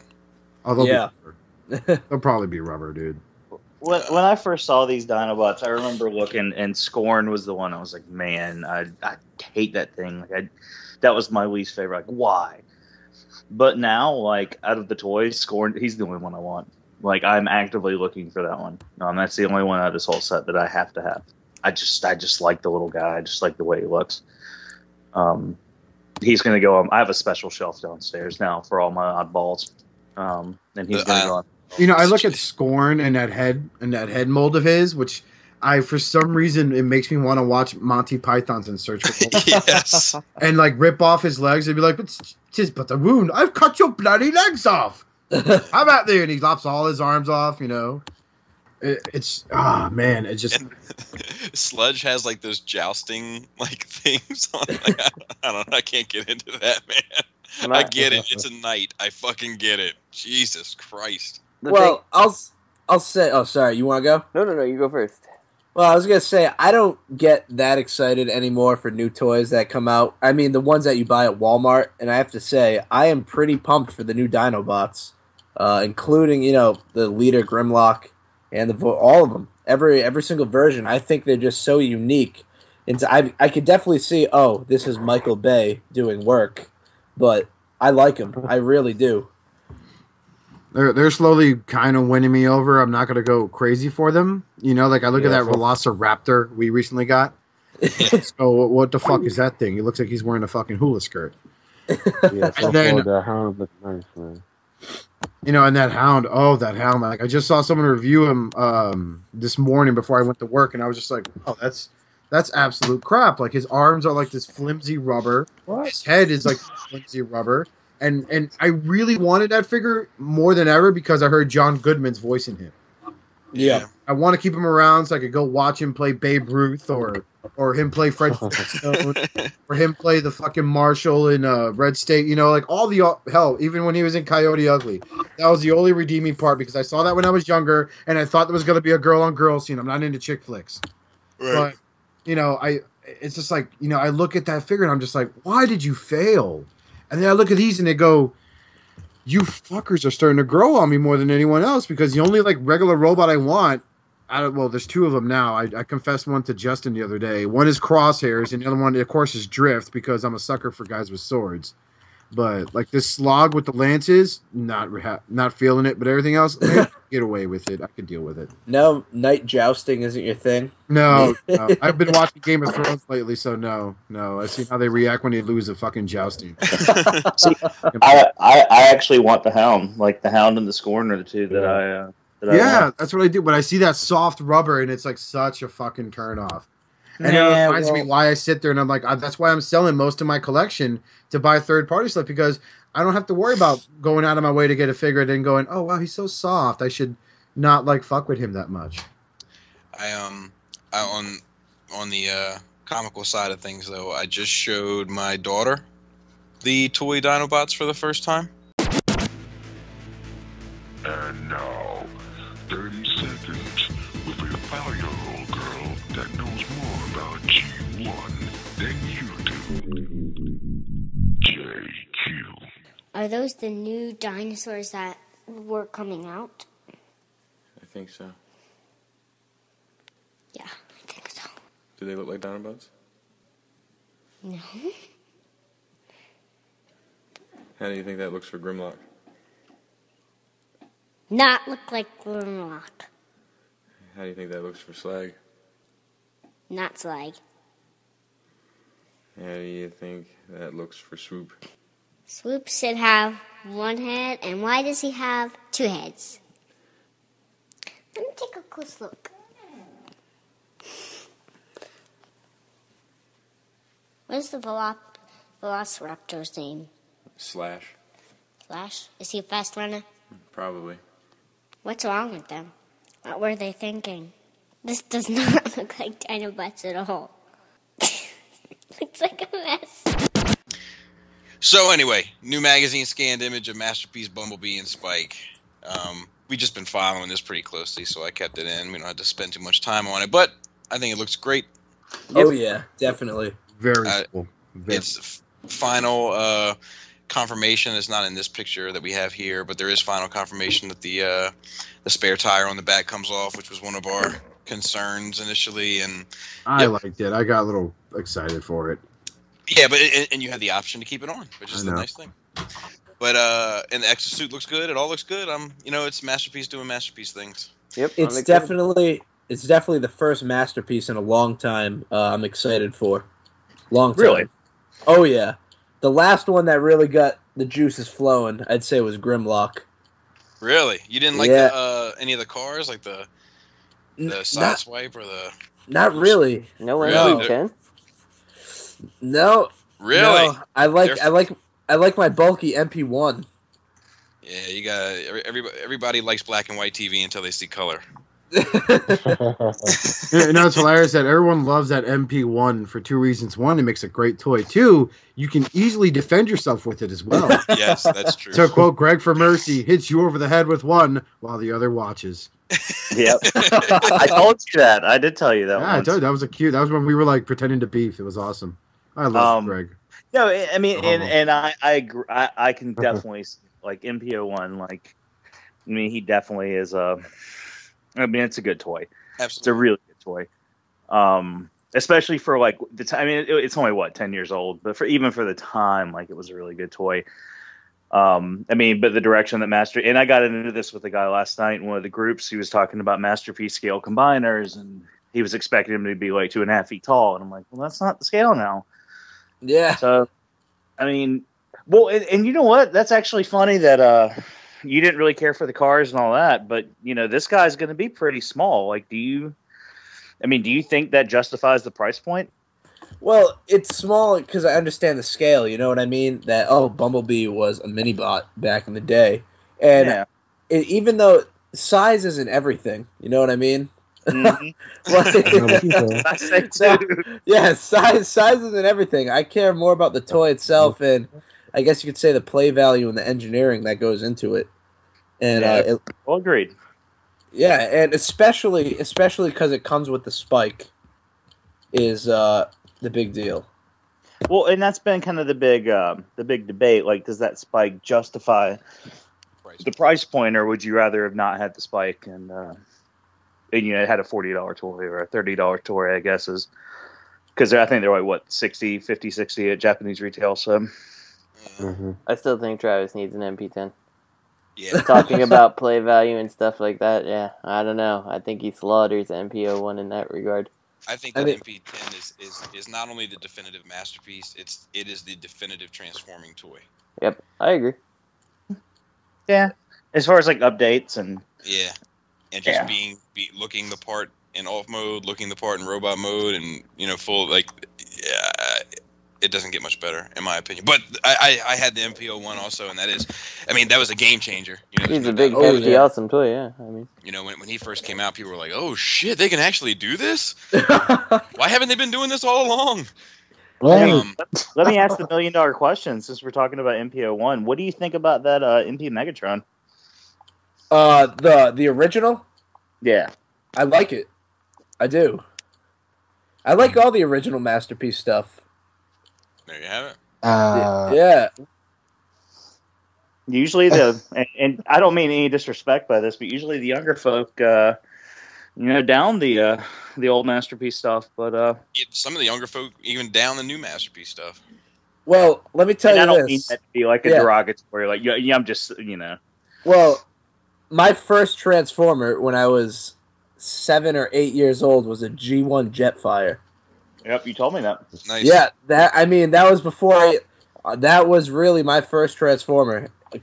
Even not even the new stuff. So you know the joys of breaking your knuckles on those landing gears.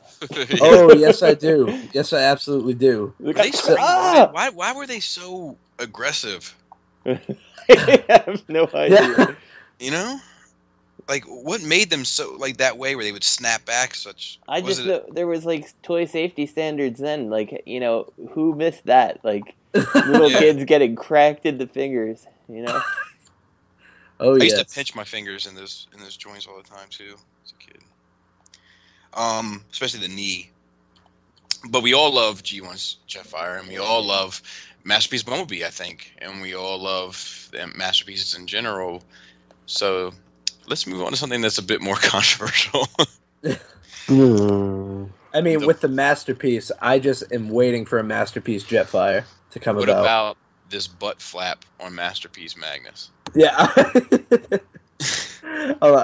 Yeah, I know. It's kind of makes no sense why it's there. This is really... the more I look at it, the more kind of disappointed I get. Like... it looks, the back of this thing, like just the picture where it says rear image 2 of 2 or whatever. Yeah. It looks so unfinished. Yeah. I mean, granted, you'll never see the back of them on my shelf. You know what I mean? Like, I get that. Well, but I'll know. But here's the thing: the back of him hangs down so far, you'll see it from the front. That's the problem. Yeah, but I mean, right. But aside from that, though, I mean, even if that thing, even if the back flap came up, yeah, I still feel like the back of this figure looks fairly rough. Yeah, well, I thought that too. It looks very almost unfinished or something. It does look weird, but I'm thinking maybe once paint's on, it'll be a different story. But and I was just gonna say that, am I seeing things, or is there a joint where that flap would fold up? It looks like. I mean, it looks like it. Yeah. So. But then you got, I guess, this piece of kibble that sticks like, 6 inches back. Well, I mean, it might be the argument we've made before for justifying some of this stuff, and it's been right that maybe it's just that fragile prototype plastic that they have to mistransform it to a certain extent as to not stress a joint. I hope so, because this is like, I think this looks phenomenal. With like, you know what it is? It's a pristine 800 count Egyptian cotton white bed sheet with an M&M stain in the upper left corner. You can't like help M&M the wrapper or M&M the candy? The candy. Either or. And you can't help, like, even though it's a beautiful king size 800 count Egyptian cotton bed sheet, your eye goes right to that fucking M&M stain. Yeah. Well, I mean, for the character though, even though I love MPO1, I think this is an improvement from the original Ultra Magnus masterpiece. Oh yeah, pigged out on Snickers bars and M&Ms. That is. That's probably why there's a stain.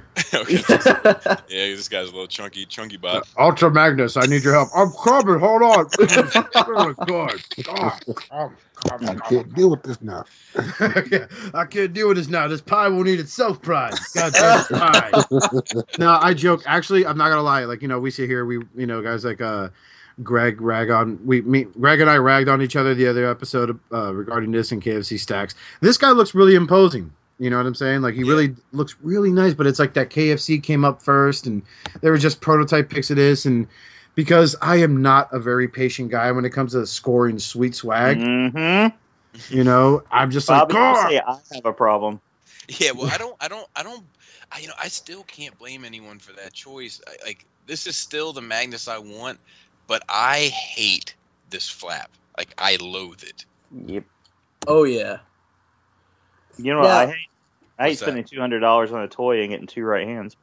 Yeah. What I hate is spending $100 and something on this toy and getting basically the grunge version of Ultra Magnus where he ties the sweater around his waist. Oh wait, that's just kibble. I'm sorry. I didn't know Ultra Magnus was a fan of Nirvana. That's funny. Now, are these like the first close to final pictures we've gotten on the of the back? Yeah. From the back and size. Like, this is the first one that's like showing you like this is what this fucking thing is gonna look like. Well, here's alt mode, here's forward mode, here's sideways, backwards. I see that the cab separates off, but that doesn't transform itself, right? Like a G1. It just folds up. Oh, if they would have did that, that would have been awesome. You can't stash your weed in it, but in KFC you can stash your weed. Travis, let me tell you two things just real quick before you can worms.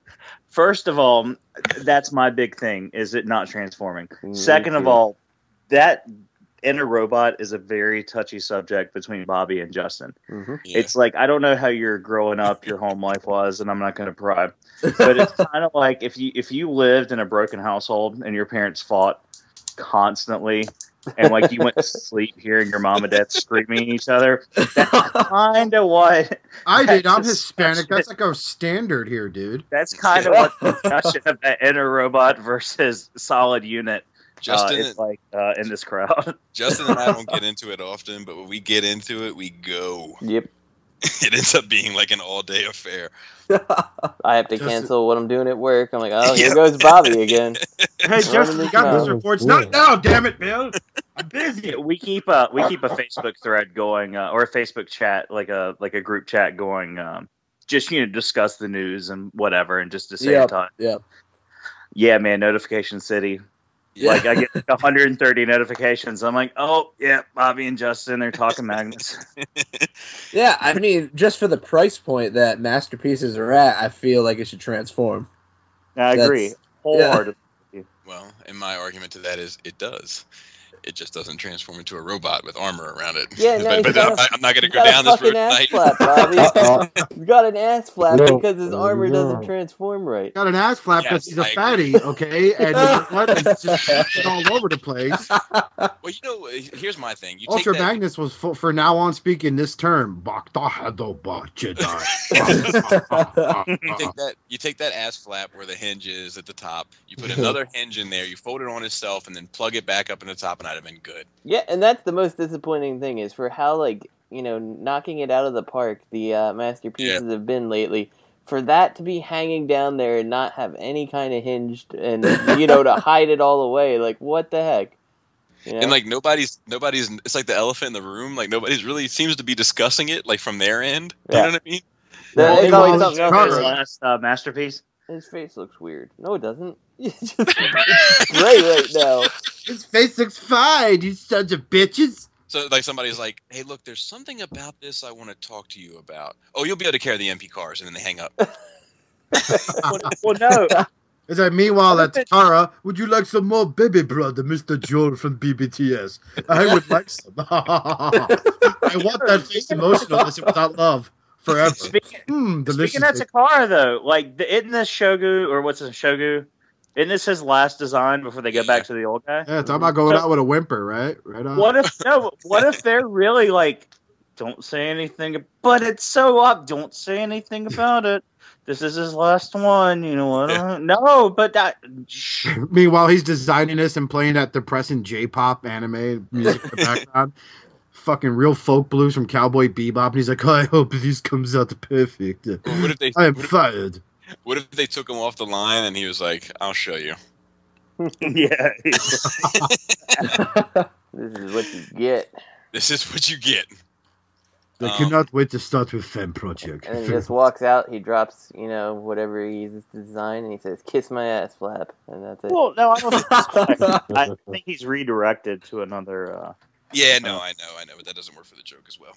This this think week. about the project he's going to be working on. Think about how That's awesome. true. The first dildo transformer, Cocktron.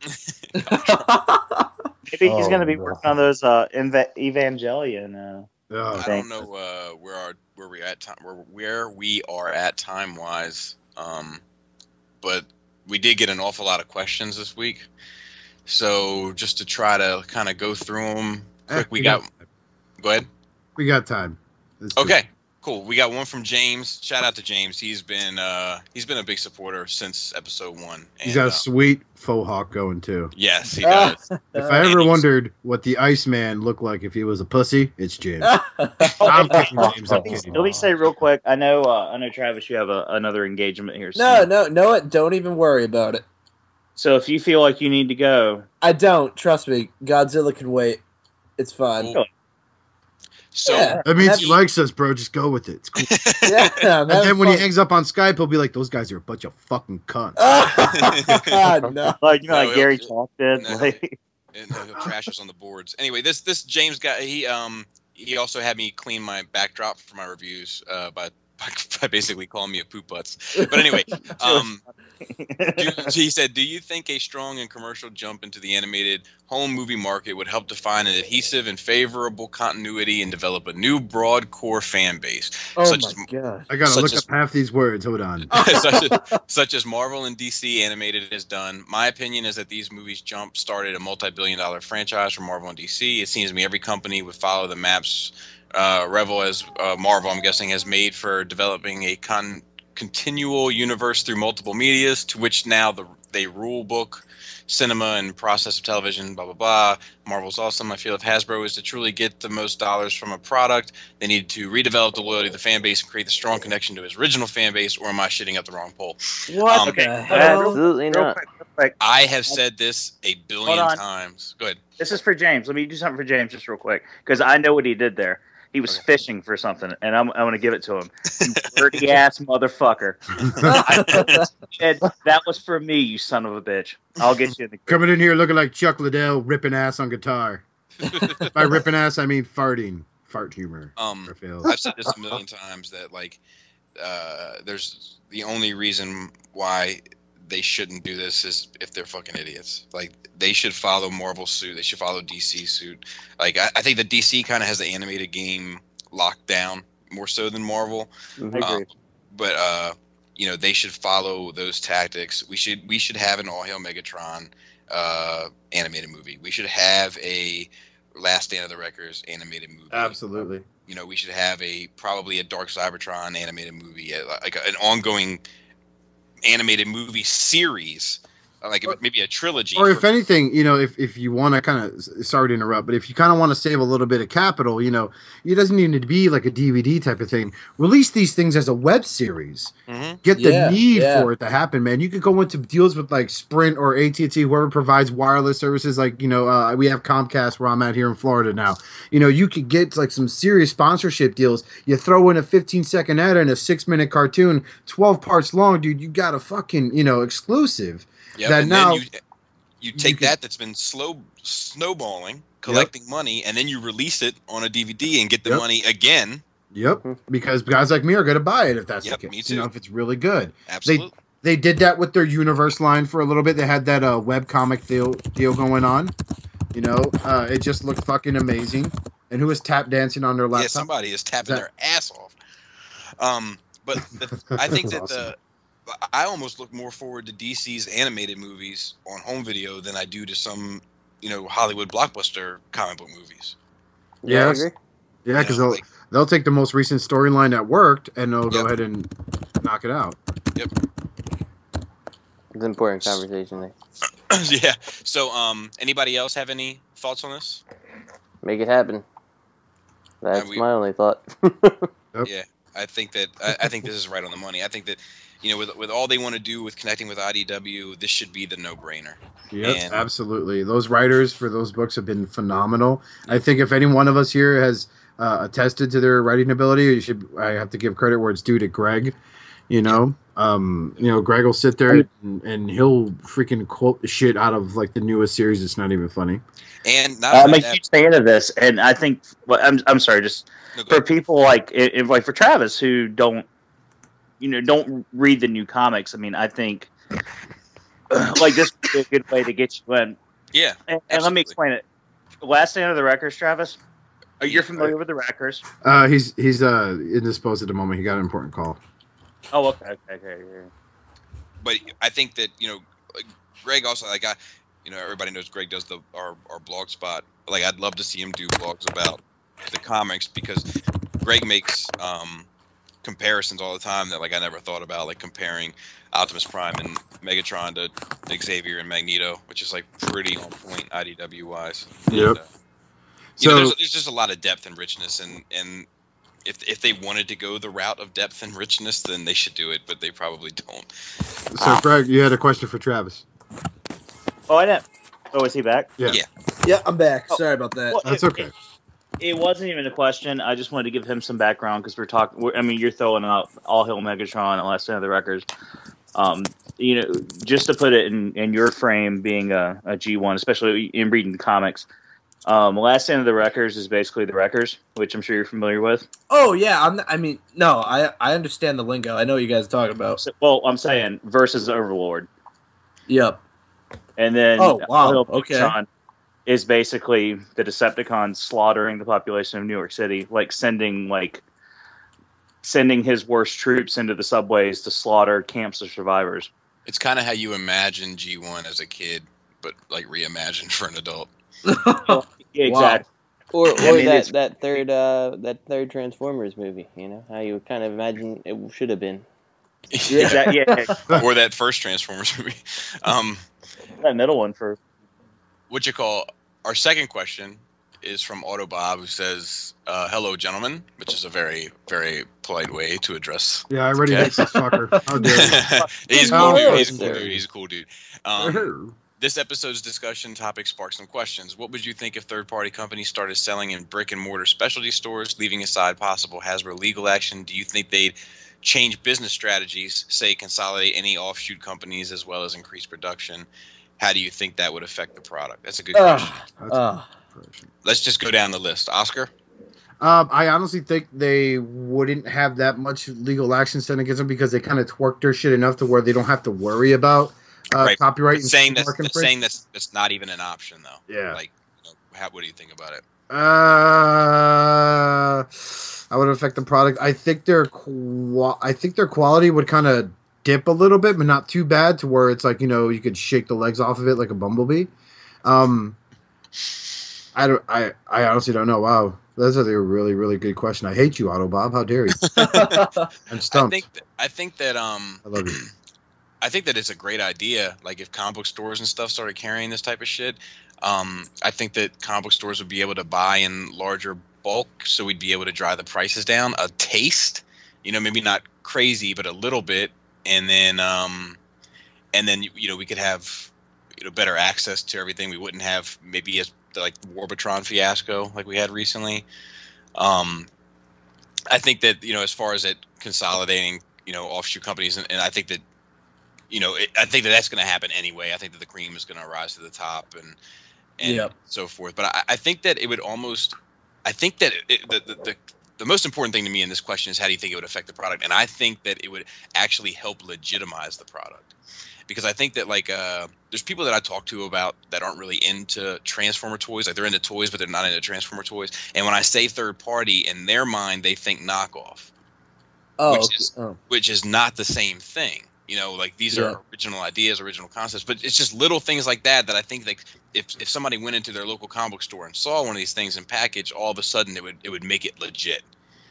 So I think it would be a great idea. I don't even think comic book stores are that knowledgeable about it. To be honest, I think it's more of a Transformers fan thing, but I think it's an awesome idea. Travis, you have any thoughts on this? Yeah, well, actually, local to where I am, hobby shops actually do stock the third-party toys. No kidding. Yeah, there's a pretty big chain up in New England called the Toy Vault. And they do, a lot of times when I walk in there, they have the third-party stuff brand new, ready to be sold. That's awesome. And at that level, I don't think it would make that much a big of an effect on quality and or price. But if he's referring to, actual, a Walmart or a Target... No, he's saying specialty shops. Yeah, all right. Yeah, because I was going to say, I could never see that. Oh, yeah, I see it right there. I'm rereading it. Skip the specialty shops. Yeah, so, that already happens where I am. That's nice. I wish it would happen down here. Some places, in my experience I've seen, they won't even dabble with it because of the price tag, Yeah, I can see that too. But at the same time, a lot of comic stores will carry Play Arts and Fig Arts and all that shit. Yep. It's kind of upsetting a little bit. Justin, your thoughts? Yeah, I think, as long as it's in a specialty store, then I think you're fine. But I think, if it did go the way of Walmart, I actually think that would be a negative thing, personally. So I think that hurt the third parties because you'd start making the money and it'd do, what I feel like Hasbro has done a lot of times is all right, let's make it cheaper and, put it out and make as big of profits as we can. And then, things start tanking. My brother from another mother, Greg from Mercy. Well, I'm glad you asked. Let me recount a horror story I read about recently in one of my groups. Comic stores are already carrying this stuff. This actually happened in Ireland. Wow. A comic store got a couple of giant Make toys or Make toys, whatever you want to call it, giant sets from the company. And a customer who's in one of my groups went in and he purchased one for the hefty price tag that it carries. He got it home and it was missing wheels on a couple of the figures. He took it back and they cannot get any sort of feedback from the company whatsoever that they bought it from. So I think that I think selling it in comic stores and such, it'd be a good way to move it, and I think it'd be a good way to get more casual, or not even casual, more uneducated fans into it. but I think these companies really need to up their game when it comes to customer service. Yeah. iGear is notorious for shitty customer service. Where on the other hand, MMC, I mean, Oscar and I can both attest that their customer service, while it takes a little longer because they are shipping from another country, like they will give you whatever you need to fix your toy for free.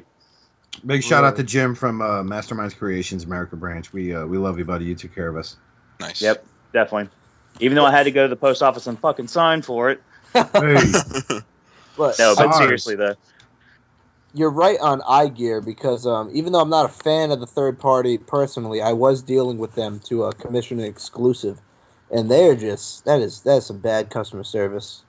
Yeah. they'll take your money. You know, Yeah, with They're good until you iGear, pay. with iGear, it was interesting. The first thing I had that I reviewed of theirs was their knockoff MP01, the small one, as the Ultra Magnus. I picked that up, and the thing shattered on my review. Like, if you watch the review, it shatters on screen. Faith Leader? Yeah, the Ultra Leader version. And I contacted them, and I showed them I basically sent the link, and they sent me the parts, like, right away. And then, like, later on, I had a problem where I got one of the other ones somewhere. I think I sold it and then, for whatever reason, bought it again. And there was no spring in the mouthpiece part to actually, like, push the button on the back and make his mouth work, so he looked really dumb. And, never heard anything. Didn't even get back to me that time. I guess because it wasn't on video, there was no proof of it happening, so. Right. Do you have thoughts about this, Antoine? Yeah, I mean, I think it'd be awesome to see it third party figure in like comic shops or whatever. Right. Like I was saying, I don't think it would like move like it is now because of the price tag. Yeah. It'd be nice to see. And I think that's a good point because at the end of the day, third-party stuff is not for the casual fan. It really isn't. It's not for the guy that walks into this and like, oh, I'll get one of these. It's for the guy that's like, I need one of these. Who's making it? Let me search it out. Well, it's like I stated earlier. If I could just touch a little bit more about that question, Sure. Like what we discussed the whole Jetfire ordeal. You had Deca Toys or Deca, whatever they're called, right, making their version of Jetfire. Some of us are gonna get them. I sat there and I go, I'm not a big fan of the character. But for the sake of just getting them, I may just get the Hasbro Leader class because it's a safer purchase. And if, let's say, God forbid, something does break on it, I know that I'll have the option of either A, trying to fix it myself, or B, fuck it. It was just like a $45 toy. True. Well, let me just, and I don't want to interrupt you. I just want to throw something out that I got from our good buddy Jason at WK Toys.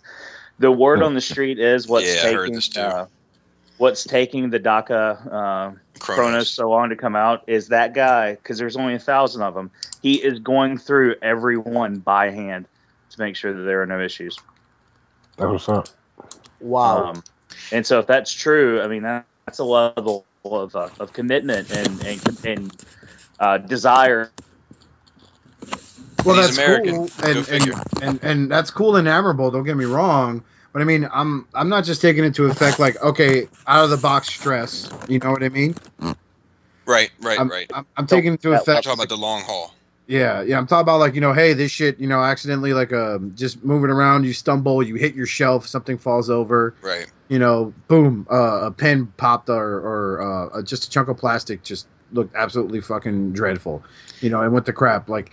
That's what I'm trying to take into account whenever I buy these third-party figures. Obviously, I'm going to put them in a place where I don't think I'm going to go ahead and do my impression of a bull in a china shop. But, you know what I mean? It's just, in the end, like, these aren't, like, obviously this isn't like a $12.99 investment on a Hasbro Deluxe. These are from $70 to $100 investments. Right. Which it just backs up what Greg says. It's not for the casual collector or the casual. Sure. This next question I'm just going to knock out real quick. John said, first, hail Hasbro. Ooh, John, my guy. And which is a shout out to also our buddy Deluxe, our partner Deluxe, who couldn't be here tonight. That's kind of his tagline. But Hasbro. But then secondly, he says, where are these $50 horsey primes? And they were at my Toys R Us, my local Toys R Us here in Maryland. I just went there today, and they are back to full price, and they have only sold 4 by taking them down to $50 as an FYI. And then our last question is from Jay from the Till All Are One page, and he asks, what if a Fembot was to be an Autobot leader and was able to carry the Matrix? How would you feel about the Autobot team being commanded by Elita 1 or even RC? What? So this is a quick one, so go ahead, Oscar. I would kind of dig it. I don't think RC would make a good leader. She's a fucking psychopath in the comics nowadays. Yeah. So they probably usurp her in a heartbeat. They pull a Starscream. Alita 1, on the other hand, I haven't come across her in the comics that I've been reading them. I don't know if she's even been mentioned as of late. But I think the way she's come off in a G1 cartoon, she's been like a female version of Optimus Prime. She's been wise. She makes, cool, level-headed decisions. A little girly in a cartoon. No, Optimus, don't leave me, But still, I think it would be pretty cool. I'd like to see a female leader commanding like all these dudes. But then again, from what I've gathered from the comic books, they're questioning why some of the fembots refer to themselves as she. Yeah. So. Yeah. Travis, what are your thoughts on a female Autobot leader? Yeah, I mean, matriarchal Transformer society has never crossed my mind before. But I think it would definitely be an interesting spin-off that because it's like the same thing, female president, female Autobot leader. And Right. I think it'd be neat, like, Elita 1, preferably over RC. I think it'd be a cool idea for definitely maybe like a short run in the comics. Or maybe if they do a new cartoon, who knows? But I think it's a cool idea. Nice. T2RX6. Yeah, so I think this defines what I think is wrong with the new Transformers cartoon that's coming out. It's like RC possessed in Prime way more leadership qualities than Bumblebee. It would have been the perfect opportunity to make that happen. And instead it's going to the guy who didn't freaking talk until the last episode, Terrible. It was voiced by Terry McGinnis, of all people. I mean, I would love to see it happen. I think they should, because I think it'd be an interesting change of events. So, Antoine. Yeah, I mean, I think it would be cool. It'd be a different direction, a different take. I think it'd be awesome. Some people might think otherwise, but some people may wish that the female Autobots would just make them a sandwich deluxe. Or a Popeye. Or a chicken Popeye. Yeah, deluxe. Yeah, we can't forget about Rule 34. There's probably already tons of photos of just like girl-on-girl action there. Right. Oh, there are. There's Playboy images actually already like photoshopped of RC and like covers and stuff. Trust me. I wonder why we get shit from. WRC, I think, would make a good wrecker. If not leader, at least a wrecker. But because I mean, if you read IDW, it's fun. I'd like to see it. I wouldn't say so much as an overall leader, just because I think that would. I hate to say it, but there's a lot of. I mean, even for a bunch of nerds, they're Transformers fans. I mean, there's a lot of assholes, and I think that would turn a lot of people off. To see a woman in charge, because for a bunch of guys I've never seen a woman, like the idea of a woman being in charge, it's very it's shocking. But I would like to see a series. Well, I mean, you've got like the Windblade. Well, you have a comic series. I mean, Windblade's the leader of her own little fembot group, and same thing in G1 where you have Elita 1 and Chromia and I forget the third one. Nautica. But well, was that her name in G1 when they were showing off how Shockwave couldn't hit a fucking broadside of a barn when they were stealing the Energon? I mean, I think it would be great to see a series explore that, like explore an all-female team.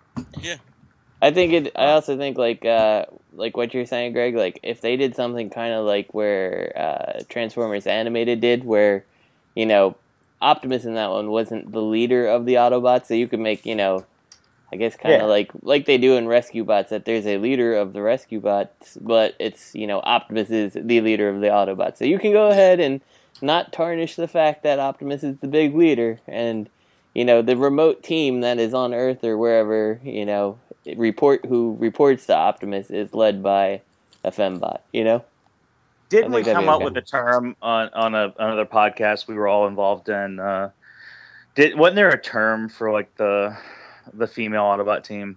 Wasn't there a very derogatory term that got thrown out? All I remember was one guy basically saying a derogatory term against homosexuals when he found out that the lady who voiced RC was gay, and she had recently married. Congratulations, Sue Blue. Yeah, congratulations. And well, by that measure, I mean, fuck, Gary Shaw got married the same day, so the same week. So yeah, shout out to you two for being straight Canadian man. No, but I just think it's a good. I mean, I think it's a good idea. I think it's looking at the comics, and I keep saying comics, because you guys know I'm a big fan of the comics. And just real quick to throw my own little 2 cents in on something completely different. The comics are a very good representation of what's going on in the world today, whether you want to call that or not. I think they do a very good job of addressing issues and things that come up. Public opinions. I mean, Chrome Dome and Rewind are married, basically. I mean, you got a gay couple.